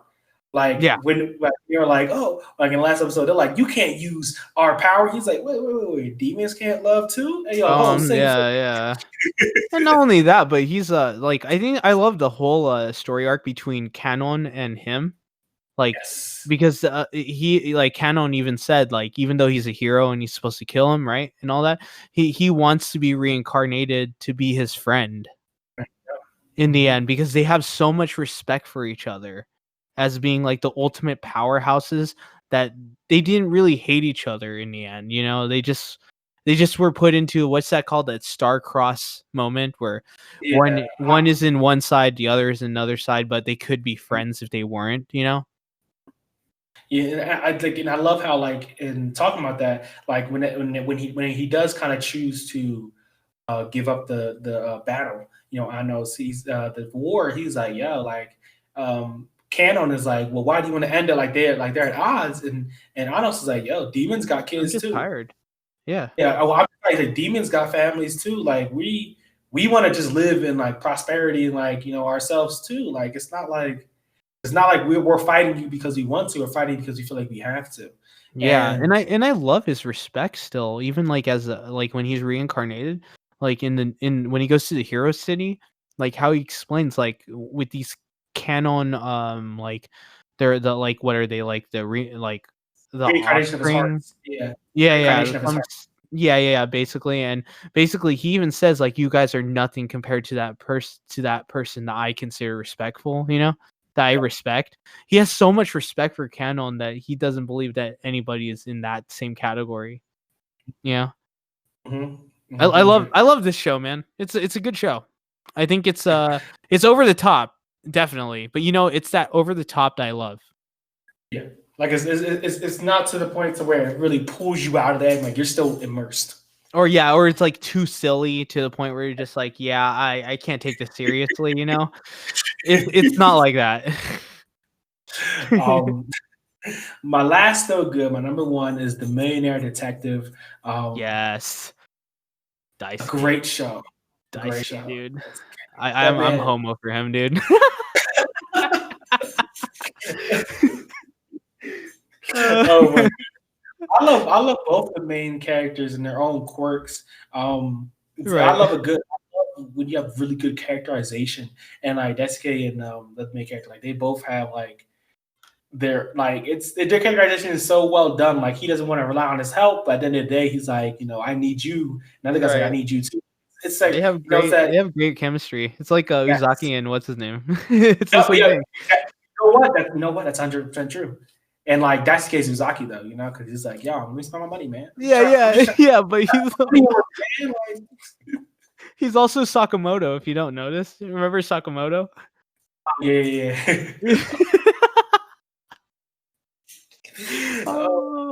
It's like, again, this is the other detective anime besides No Gun's Life that is, like, fantastic this season. Like, this, and what I like about this is, again, I love a good episode by episode, case by case type detective show, which this kind of is, but they're getting into deeper, you know what I mean, conspiracies and shit now, which I'm liking. But it's slowly that descent into the real shit, which is, like, what we're getting to right now with The Millionaire Detective. From, like, the comedy elements, yeah.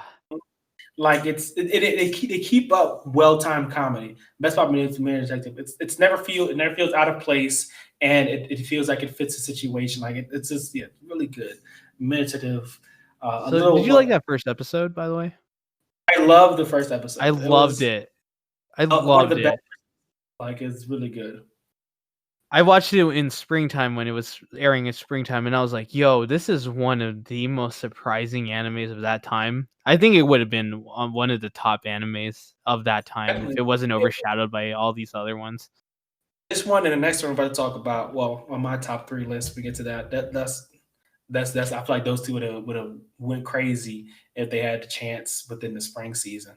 Right. Because that first episode was just, again, he's Tony Stark to me. He's the asshole with the money.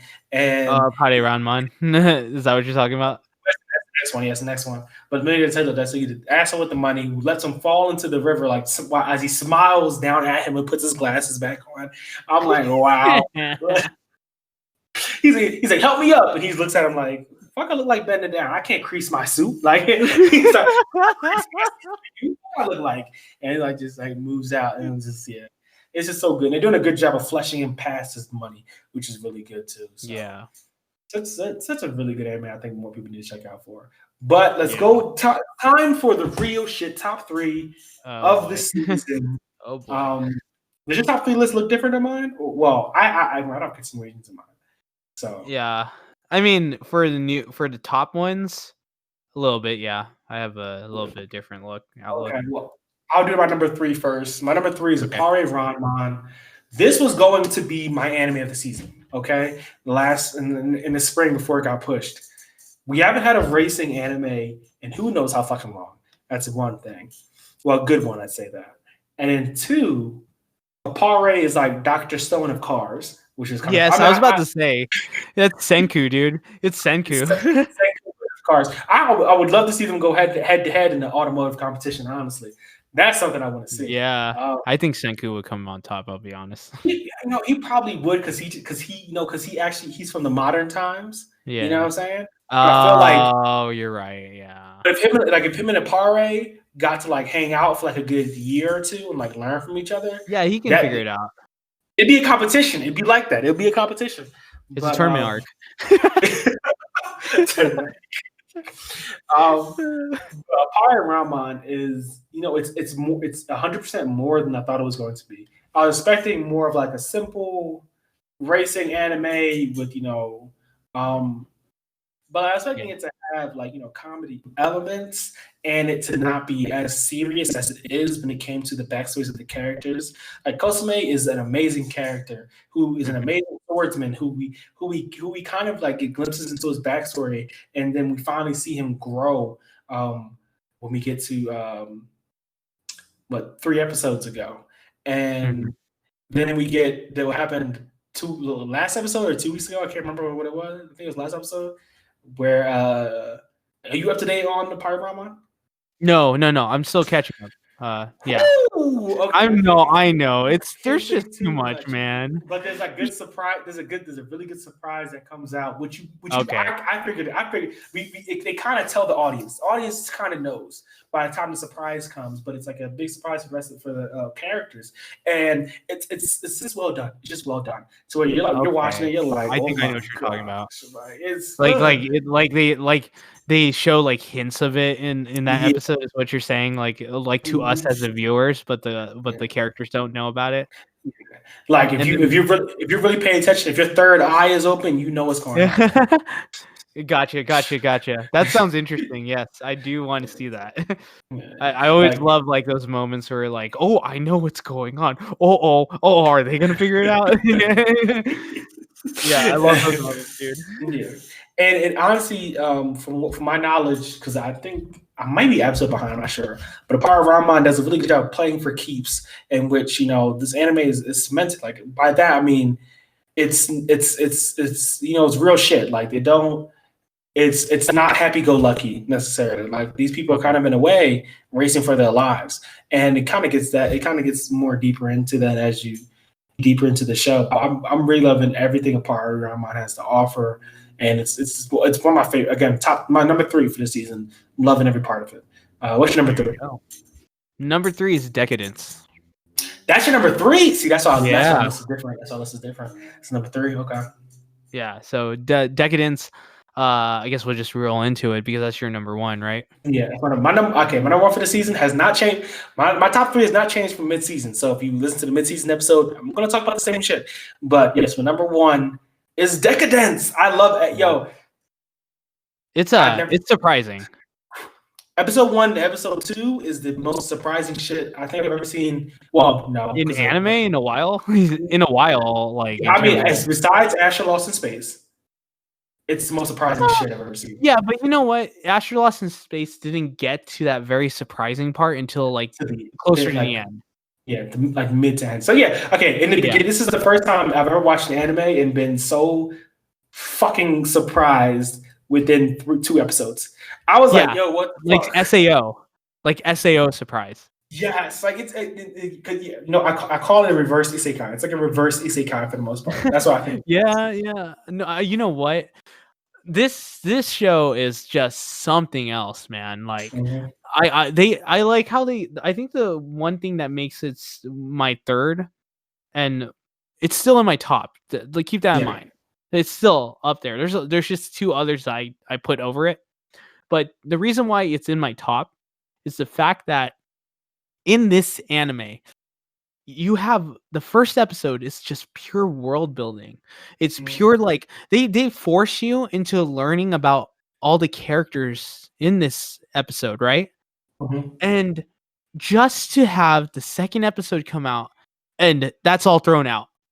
Subvert the fuck out of it. Yeah, like it didn't matter. What you just learned doesn't matter. Yeah, it matters to some point, but just know that it's just a video game. Like what the fuck? Like not a video game, but it's like a hierarchy for the world. Like it's still the Earth and it's still real people going through shit, but it's fucked up. It's so fucked up. Super fucked up. Yeah, I was like, Jesus Christ. Like just the thought of it is so inhumane that I was just like, what did you do? Like, why would you do that to me? You know? Why would you make me invest so hard in that first episode and make me like this little girl just to fucking throw out that she's an anomaly, and not only that, but like everybody's gonna die eventually. Like what the fuck? It's hilarious because, and I talked about this before. Episode 1, I remember episode 1 dropped, and Blade anime people who watch it, they're like, oh yeah, it's kind of like Attack on Titan a little bit, like the walls, like they're moving, like it has different nuances. But that's what everybody was saying. I just remember my Czech waifu just saying like, I don't know about this one. Like they're like, it's not that great or something like that, and then I never heard anything else from them from that moment, but yeah, that was a surprising change. When episode 2 dropped, I was like, I feel like I stared at my TV when the episode ended. Like, yo, what the fuck just happened? Like, it's a reverse isekai where people willingly gave up their bodies to play this game, and like the remaining humans on Earth are tricked into believing that they are, being hunted, and when in reality, these game people are making the threat, and it's such a good story, and in the respect that the surprises keep coming. It doesn't stop. Like surprises don't stop; they keep coming, and then they get you so invested in these characters because, I honestly didn't know what the fuck was going to happen next. I was like, what is going to happen next in Decadence? Like, what's the next thing that's going to happen? And no original anime this season has made me feel that way. Like, not one has made me really on my toes. Like, it's to the point where I don't pick my phone up when I'm watching these episodes. I think Rent a Girlfriend and a few other ones I don't also, but like Decadence, I feel like if I miss something, I'm not gonna. I got to rewind to watch it again. Like, it is just phenomenal in every aspect of the word for me personally. Yeah, I mean, it's great. I there's a reason why it's on my my number 3, and it's definitely like surprise factor, and the fact that this robot is trying his best to keep. He has this feeling for this little girl. You know, it's like that. Mhm. It's like a little like story about what would happen if this little girl, if like human and robot bonded in some way. You know, Mm-hmm. it's great. But also because like they lost their humanity from being these robots for so Robots, long. yeah. Yeah, for so long. Yeah.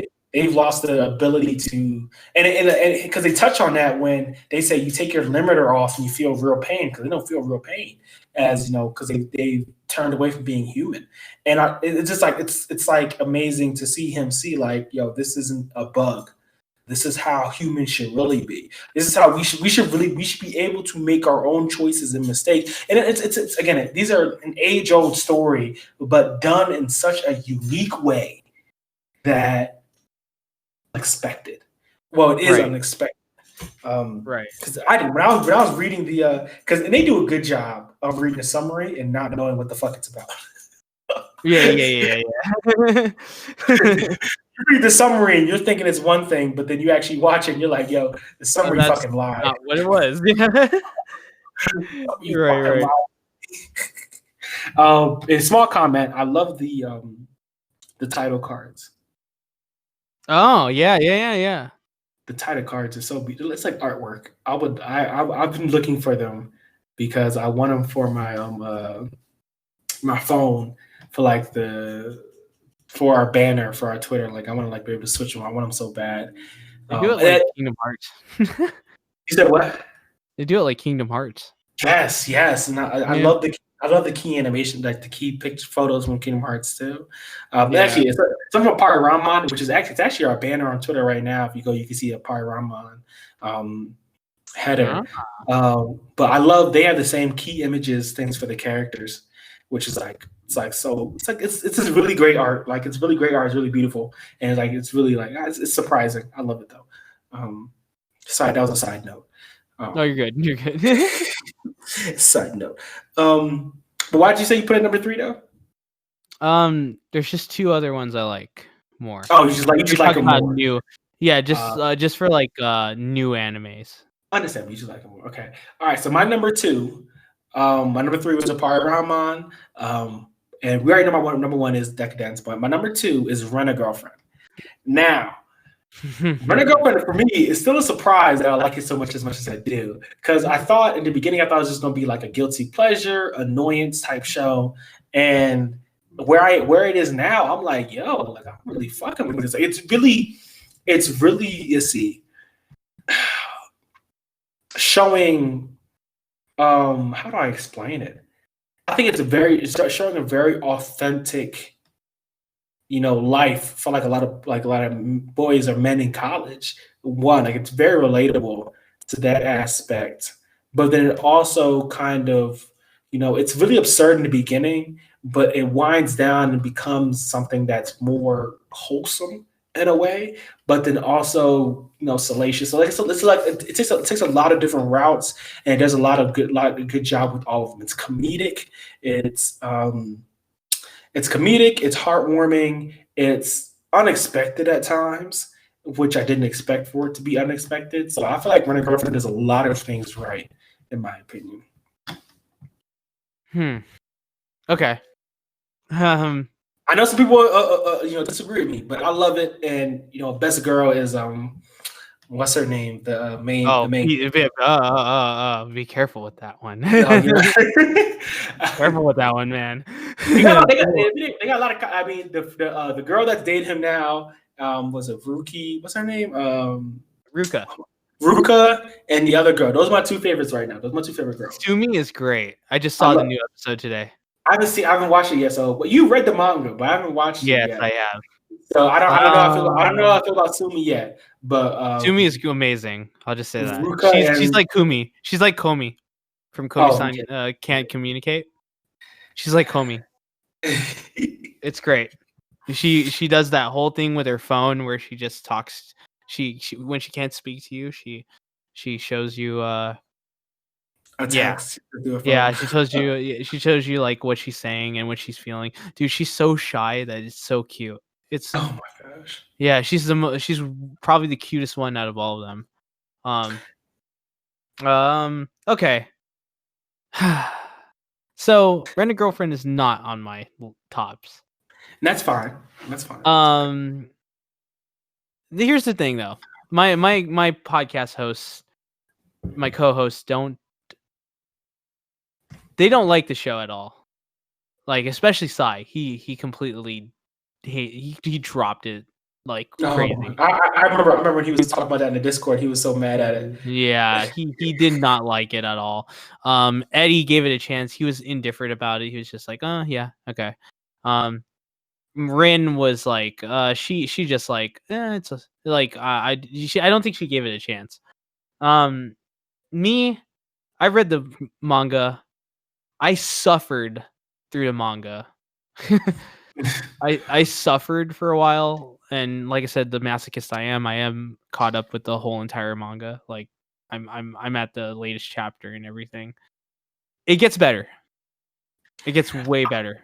I think it's honestly right now, for me personally, I don't have any glaring issues with it. He at first, again, we were in the same Discord. So at first, I was like, "Yo, this man's a huge pussy. Like, what's wrong with him?"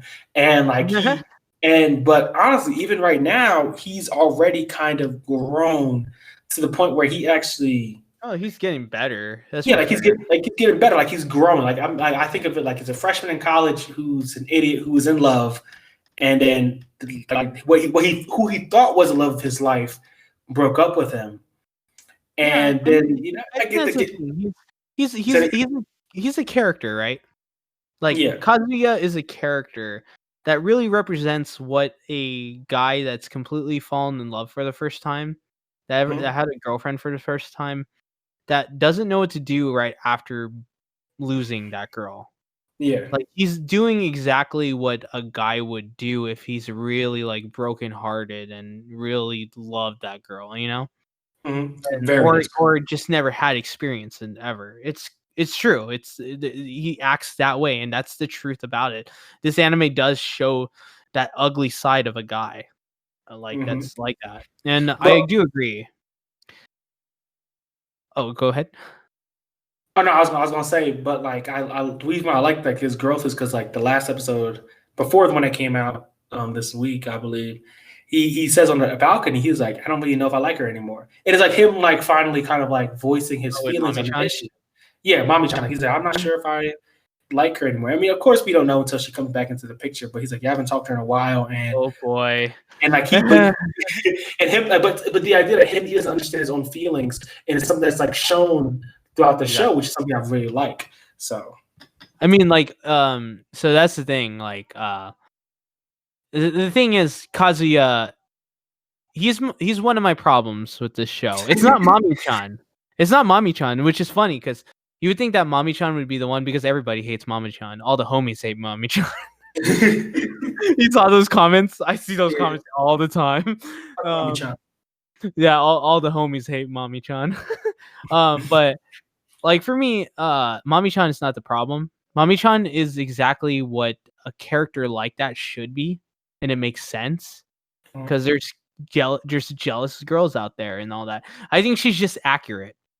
Now, Kazuya is kind of accurate. Now, the way his flustering moments and his moments of being put on the spot is my problem. Because no guy really acts like that. Let's be honest. Like, if we're putting this into like, because if you think about it, this show is very realistic to a point.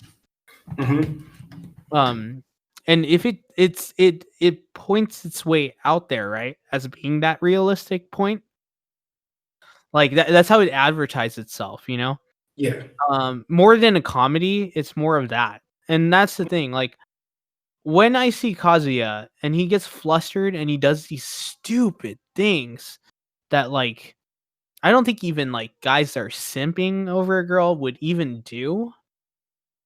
I just go, that's so unrealistic, and it's like that's the problem. Like, he's worse in the manga. I'll tell you that right now. Like, way worse. like they in the manga, like the difference between the anime and the manga, that's like not even like something that like you could say like it's like an anime versus manga kind of thing. It's in the manga, they actually like let you hear his thoughts during those moments. Well, I'm so glad they took that out. Oh my gosh. yeah. That would piss me off. Yeah. So you see what I mean? In the anime, they kind of like just show the reaction and what's going on, and then you usually just look at the visuals and you see like, oh yeah, I see what's happening, at the moment. Yeah. But if you hear what he says in his head during those in the manga, you'll be like, wow, okay, this guy is this piece of crap.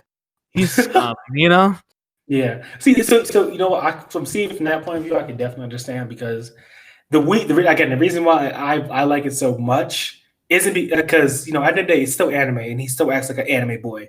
Like he doesn't act like anything above that. He still acts like an anime guy end of the day. But like I can see that if you could hear into his thoughts, because a lot of times he just be doing dumb shit. And I'm like, he's so fucking dumb. I'm like, why, sir? And I'm like, why? But a lot of times it's it's the situation that he's put in, and he allows to continue to happen to him, which is something he has to grow out of. Which you kind of see the seeds of that. Which is the reason why, which is why I like Ruka, because Ruka's like, besides the I want to be your girlfriend type shit, she's like, yo, you can't keep doing this. Like you have to make not only make a decision, but you have to be true to yourself. You know what I mean? And so I really appreciate that with her. And that's why I'm liking her so much right now. Like in the beginning, I didn't like her. I thought she was going to be annoying, and she does have her annoying moments. But that's her. But she be spitting some truth bombs though. She be spitting the truth. And that's her personality. That's the one thing. One thing I like. One episode that I really like was her introduction episode, right? And that fact that at the ED changed for the show into her backstory for the ED. If you, oh, go ahead. I remember you tweeted that, and I was looking forward to it when I saw your tweet. Yeah, and it was crazy, right? Like the when you watch that ED at the end of the episode, you actually see her backstory and everything, and it's the exact manga like panels and all that, explaining why she's so in love with Kazuya. Now, in the manga, they explain it better because it's actually put in details and they actually show like a backstory type of episode style.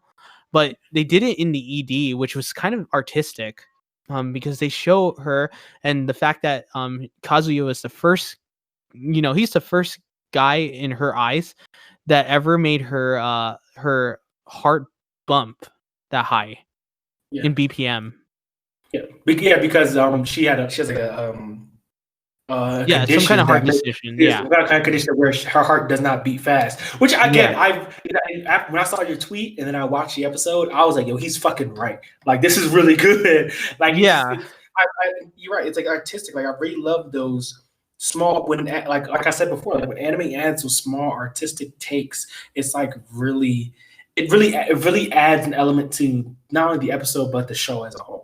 Yeah. It's so they have some great parts. I love the transition from the beginning of the episodes to the transition to the OP song, and then back to the episode. I love how they do the transitions for that. Like especially for the first two episodes, they do like this thing where it's like a smooth ass transition. I'm just like, whoa, like it was well done. Now I have a problem with the show as well. Like, and this is like technically and kind of like a little bit artistically, the music that they use, the 8-bit like video game music that they use in the background doesn't fit the mood for some of those comedy elements to me.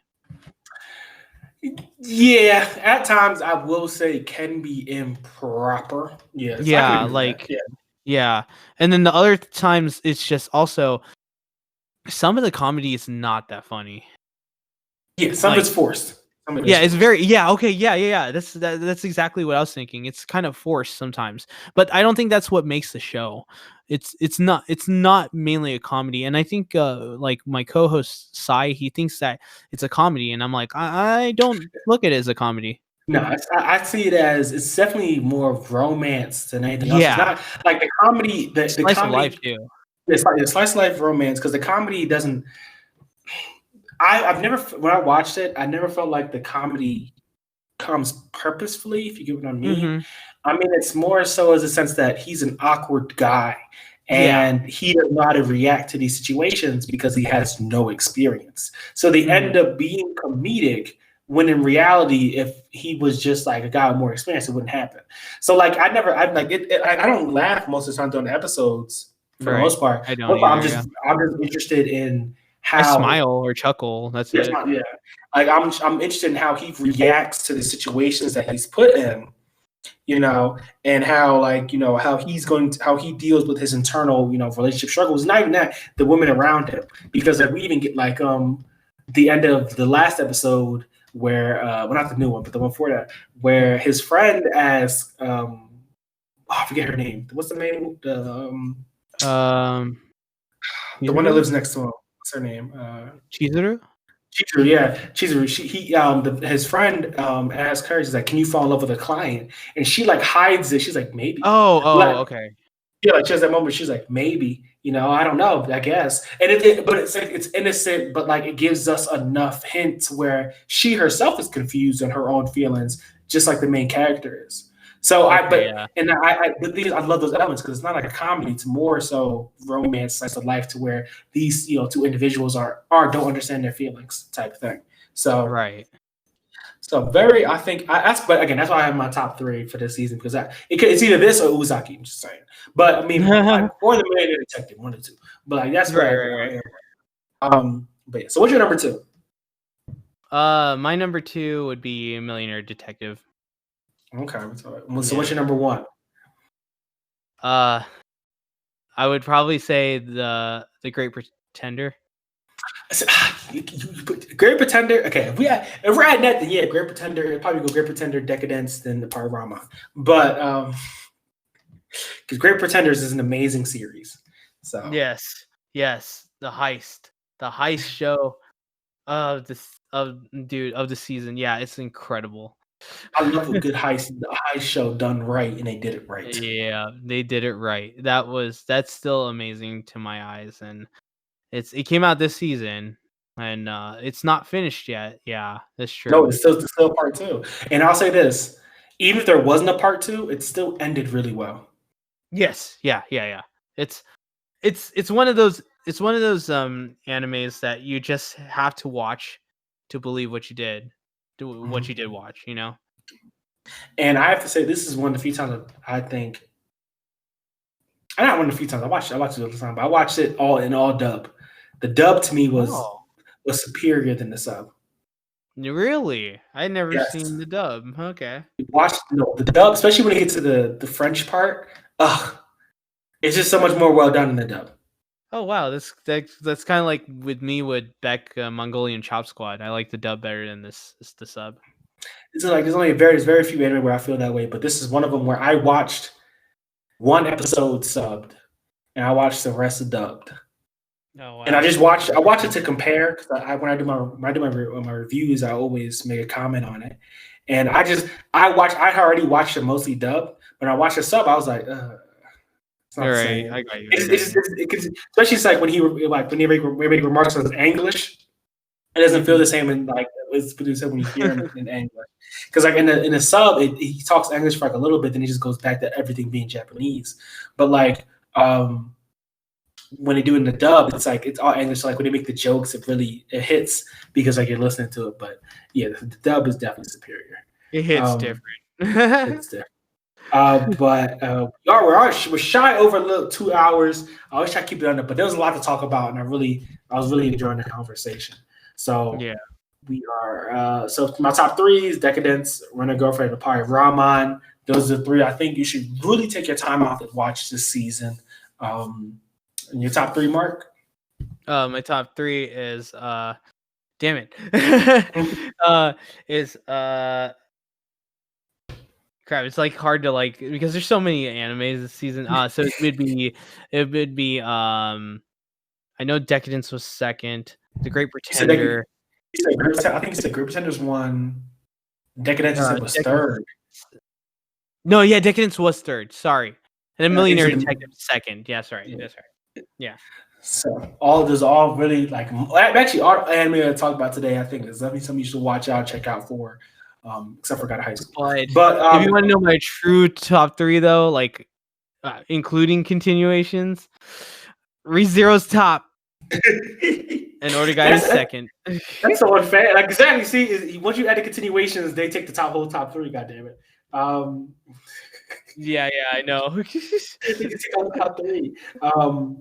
But yeah, let's move on to the news. Try to run through it quickly so I don't hold y'all for too long, y'all listeners. First, we have Lee Isaac Chung to direct the Hollywood remake of Makoto Shinkai's Your Name. Now, entertainment news website Deadline reported on Friday that he will direct the planned live-action Hollywood adaptation. He said he will rewrite the film adaptation script based off a draft from Emily V. Gordon, who did The Big Sick. I don't know what that is. And not previously penned script by, and not the previously penned script. So this was already in production before.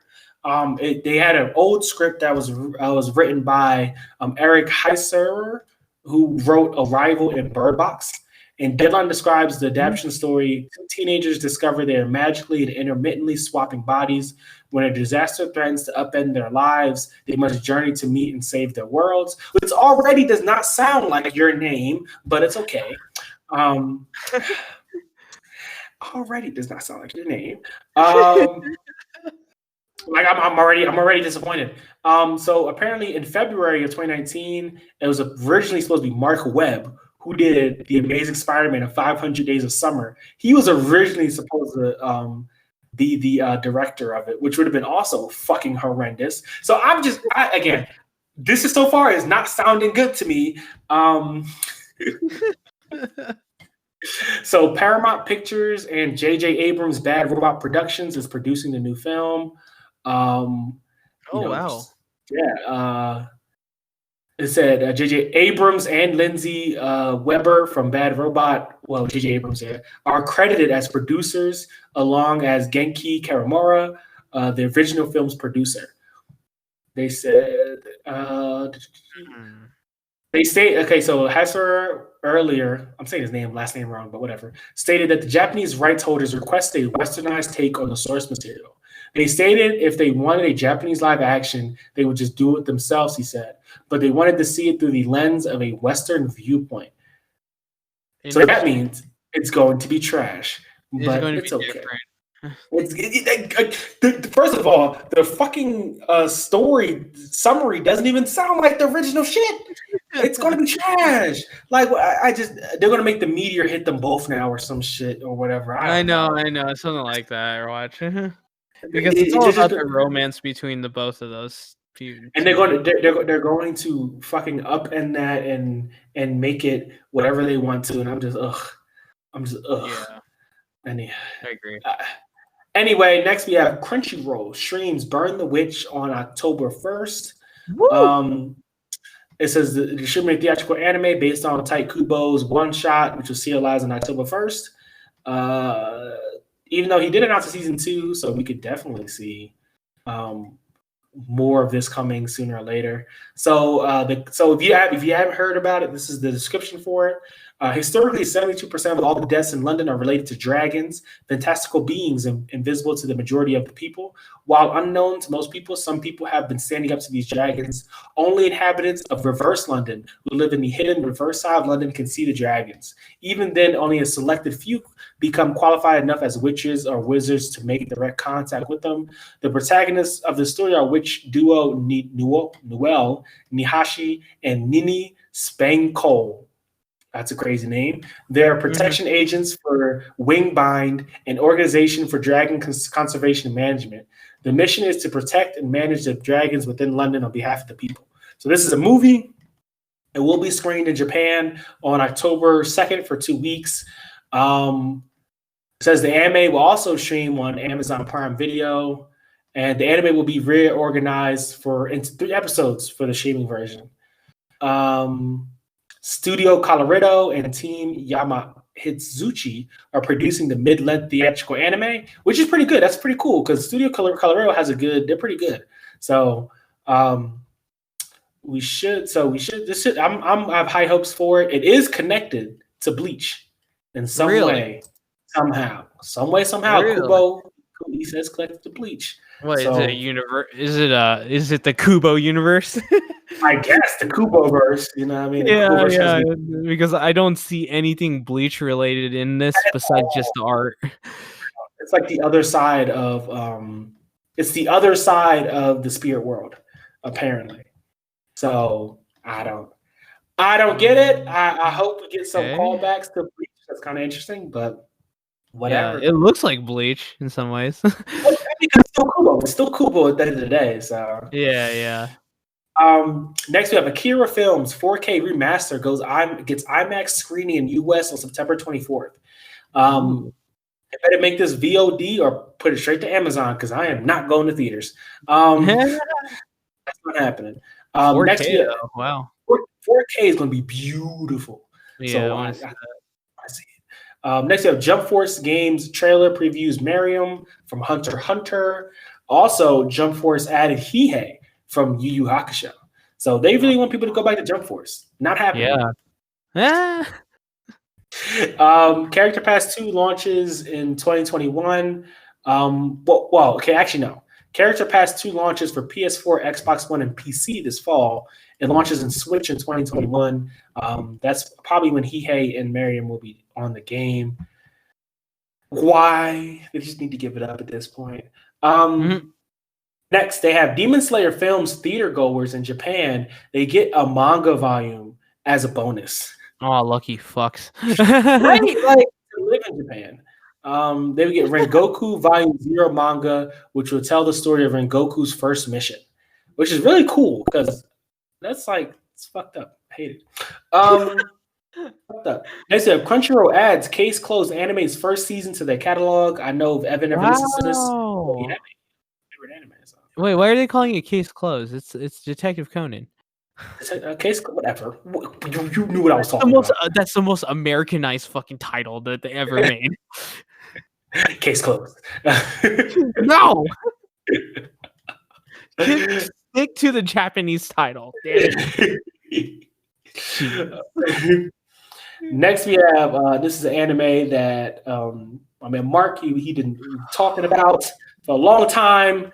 Well, not a long time since it's been a long time. A long time, but since it's been announced, he's been saying live on Twitter. Horimiya romantic comedy manga gets a TV anime in January 2021. His excitement has got me excited. I can't wait. Dude, Horimiya is finally becoming an anime. It's took about 7 years, and they finally are doing it.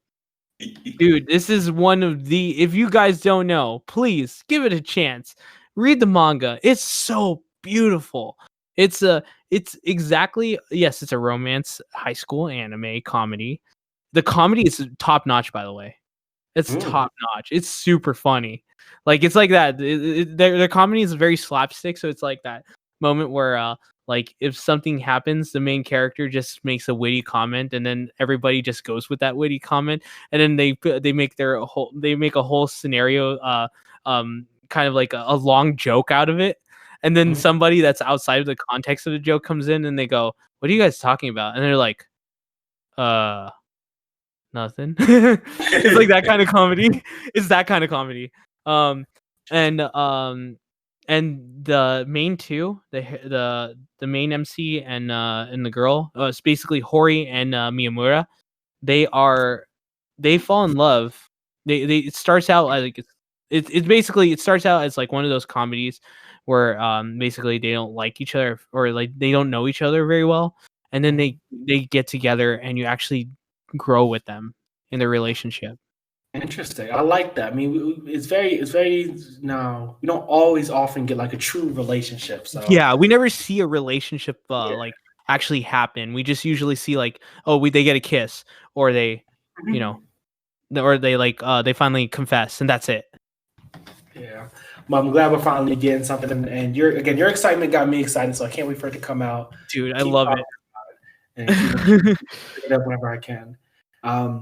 Next up, Nintendo discontinues production of the 3DS series of handheld consoles. Is this the end for the handheld? Saw that coming. I mean, we had to. I mean, at some point they had to start making cartridges for it. So I mean, well, yeah, and the Switch is amazing.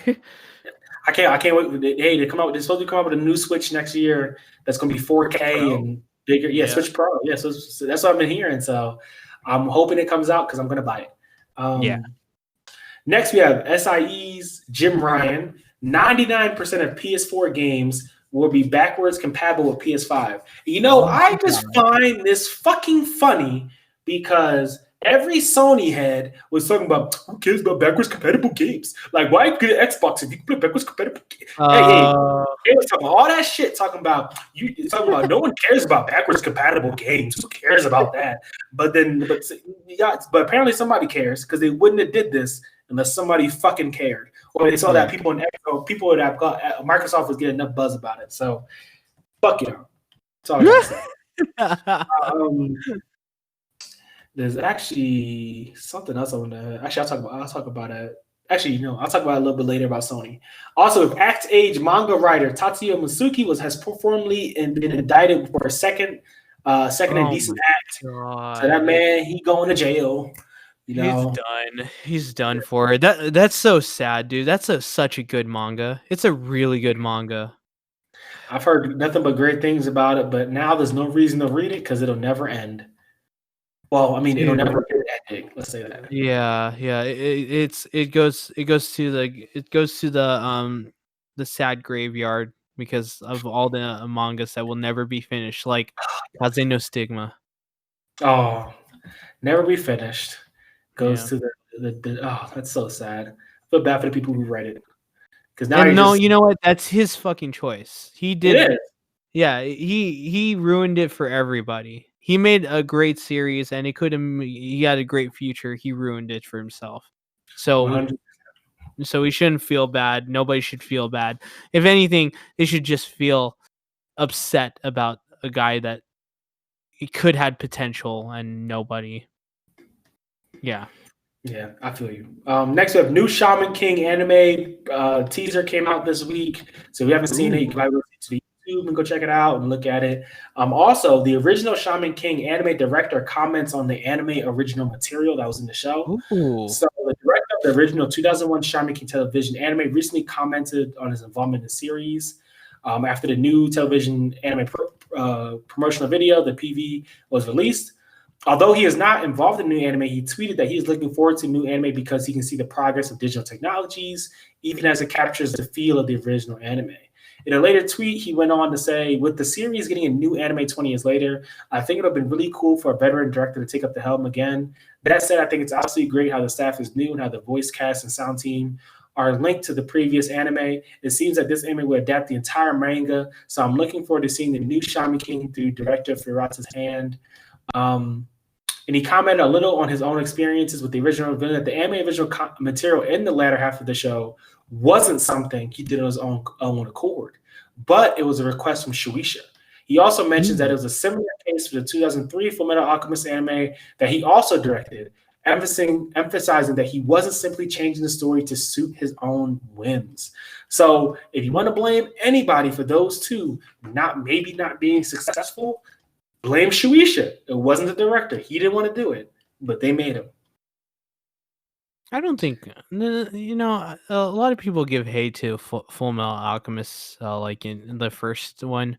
I don't think it's a bad anime at all. Neither do I. I enjoyed it. Yeah. I know that Brotherhood's superior, of course. We all know that. I like the take on the world and shit like that. I did like that take. Yeah. And the thing is, for me, there are some parts in Fullmetal Alchemist that the original one, they did better than Brotherhood, like some parts. You're not lying. You're not lying. So I don't know what's all that hate about the first original anime. I think it was iconic at its time too. So I'm just saying, I'm agreeing with everything. So you spitting that facts. You spitting them facts. I'm agreeing with you. Yeah. Next, we have Demon Souls PS5 remake game launches in November. It looks good. It does. It looks really good. Dude, they're using that new ray tracing technology. They are. I saw the PV. It looks amazing. If you're into that kind of stuff, Demon Souls. Well, it's from software. Well, from software. So if you're into those games, that's going to make you cry. This is the game, you know. The game is gonna keep that. It's the first Souls game ever created, so Yeah. So it's a good to have it. I mean, especially for veterans who want to take a look back at the old what it came from. People who never played it. It's definitely a really good intro to the the series in general. I'm not going to play it because those games piss me off too much, and I'm not wasting my money for a game I'm only going to play once and never play again. So I won't be playing it. But for everyone else who's buying it, have fun. Next, Devil May Cry 5 is getting a special edition for the PS. I'm still thinking it's supposed to be PS5, PS5 and Xbox Series X. They showcased in a live stream presentation on Wednesday that it is Devil May Cry 5 will get a special edition. Capcom will release it digitally for PS5 on launch, and Xbox Series X is launched in November. Capcom, they said that what will happen is the special edition will include Virgil as a playable character, which is cool. The game will also include Turbo Mode, Legendary Dark Knight Mode, the Bloody Palace Challenge Mode, and Deluxe Edition and EX Color Pack content. The special edition will also will also feature enhanced 3D audio and ray tracing, which refers to all the ability and stuff like that. But yes. Oh my god, I saw the ray tracing on that, dude. It's next gen level. It's gonna be crazy. I Devil May Cry 5. I played it because I don't remember if I bought it or if it was on Game Pass. But if they have it on Game Pass again for Series X, oh my gosh! One, that's a fucking win. I just saw it though. It's wow, dude. Dude, the ray tracing changes the whole look of the game. Mm-hmm. I agree. It makes it look so much more real. Yeah, it's on a different level. That's for sure. It's really 100% going to change the way games look within this new generation, especially if you have the TV for it. Yeah. Or the monitor for it. It's going to be crazy. Yeah. And to pivot back to Sony, Sony has released the prices for Sony announces PlayStation 5 consoles November release date, price, and the PlayStation Plus collection.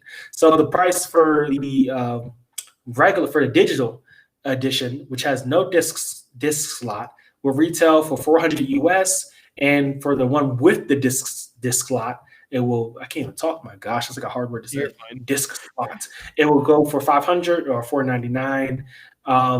Also, they released their PlayStation Plus collection, which will launch with 18 games from the PS4, which I guess will be upgraded or run up to. The games include, they say right now, the games include Bloodborne, Monster Hunter World, Final Fantasy 15, The Last Guardian, Persona 5, and Resident Evil 7 Biohazard. What the fuck? So those are going to be the ones that I want. I personally I'm getting a PS5, but I'm an Xbox guy. I'm going to get it because I want to have both it out. Like I'm going to get Series X and PS5. Now, I'll be honest, these games are not really enough. I don't know, dude. Those are really good games. I have Monster Hunter World for Xbox, so I'm not really worried. I have Final Fantasy 15 for Xbox. I'm not really worried. Persona 5, I'm not really into turn-based games, but I'll probably still try that out. But, that's actually one of the best in this generation. Yeah, but I don't like Resident Evil. So like The Last Guardian and Bloodborne, again, I'm not into those kind of games. So for me, this person doesn't get me hyped. But I know for a lot of the people, it's a good deal. Like they already confirmed that it's not a Game Pass. It's just they're going to slowly bring in older PS4 games, but it's not Game Pass. They said that almost all PS4 titles will be playable on the PS5 at launch. The company expects that the top 100 PS4 titles as ranked by playtime will be playable. Sony also previously announced that the overwhelming majority of over 4,000 PS4 titles will be playable on the PS5. The company stated that backwards compatible titles will run at a boosted frequency on PS5, which may result in higher or more stable frame rates and higher resolutions. That's the company which is again, it's something that Xbox has been doing. So I'm not impressed. Xbox has been doing it. I'm not impressed. Okay, but they do have better first party titles, though. I know that's not. I mean, that's why I'm getting the PS5 because there's a few first party titles that are coming out in the next few years that I'm interested in. So that's why I'm getting it. But at the same time, by the way, I just tried to get one. It was in my cart. It was in my cart the day that they did the earlies, Mhm. and the minute I pressed checkout, right, it said notify me when the next stock comes in. I was like, that was such a tease, dude. It killed me inside.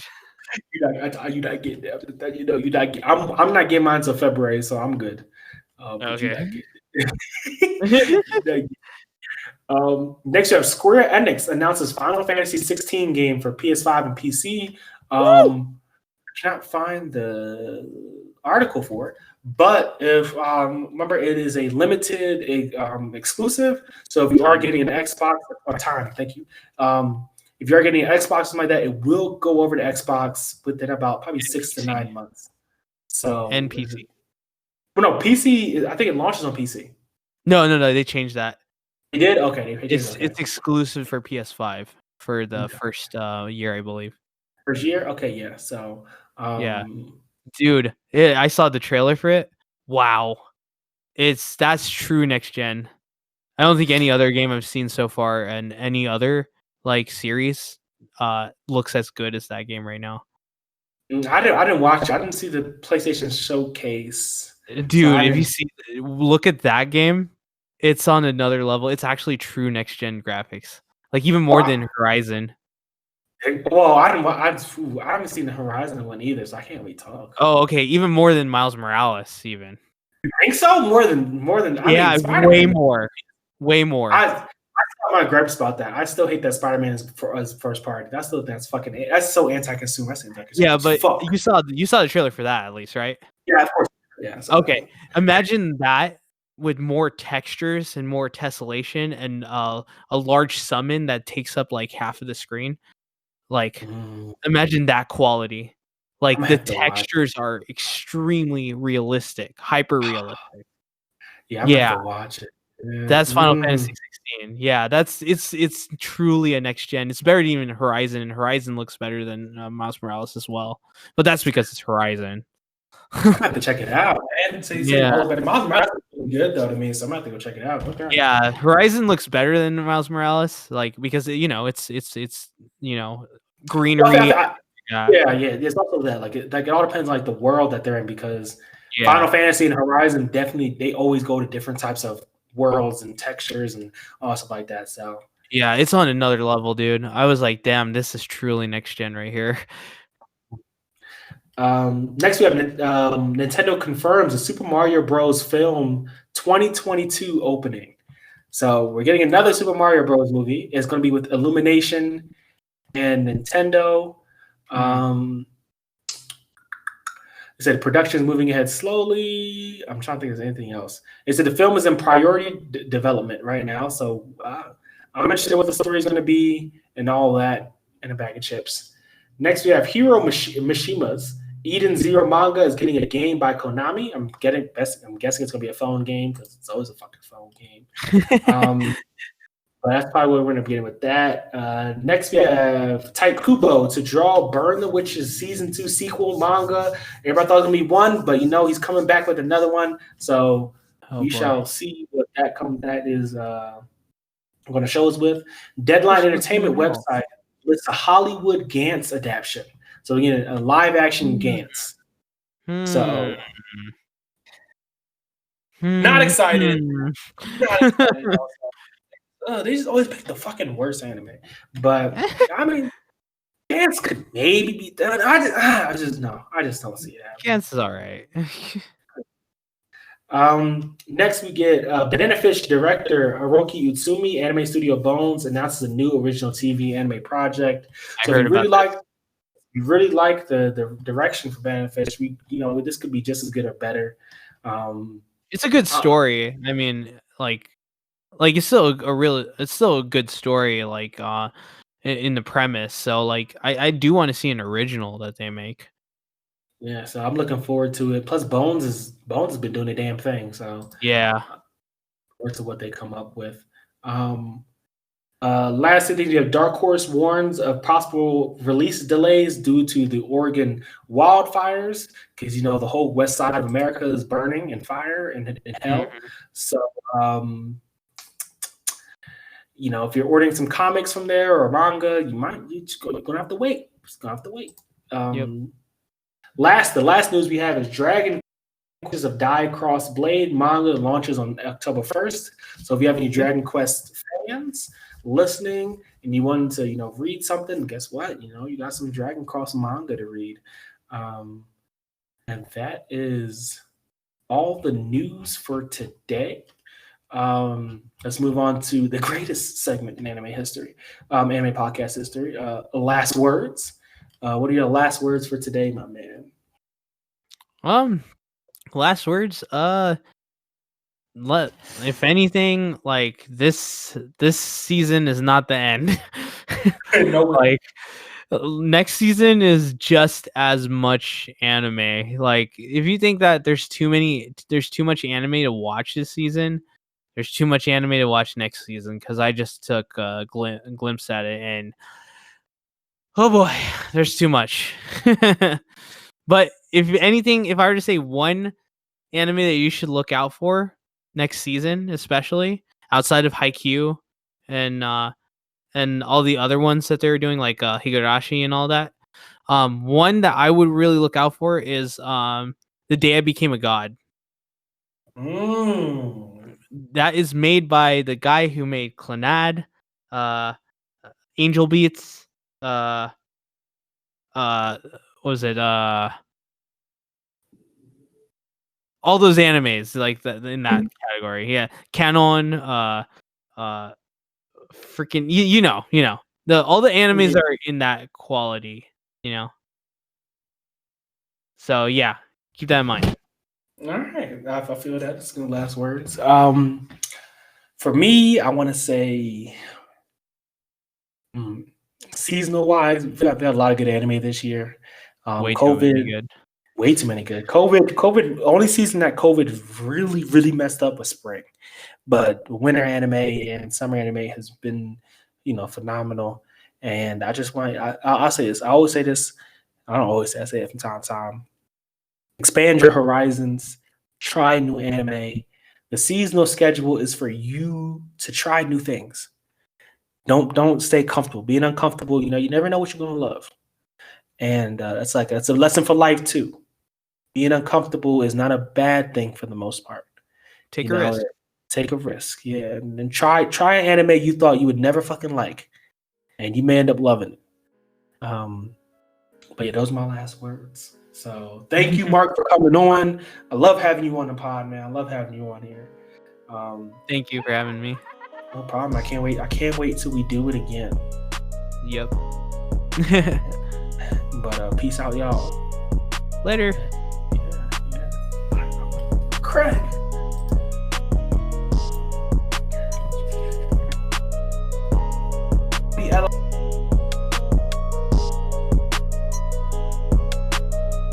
What's good, everybody? It's your co-host, Bo, aka the Manga Mogul, aka the man who reads 1,000 things.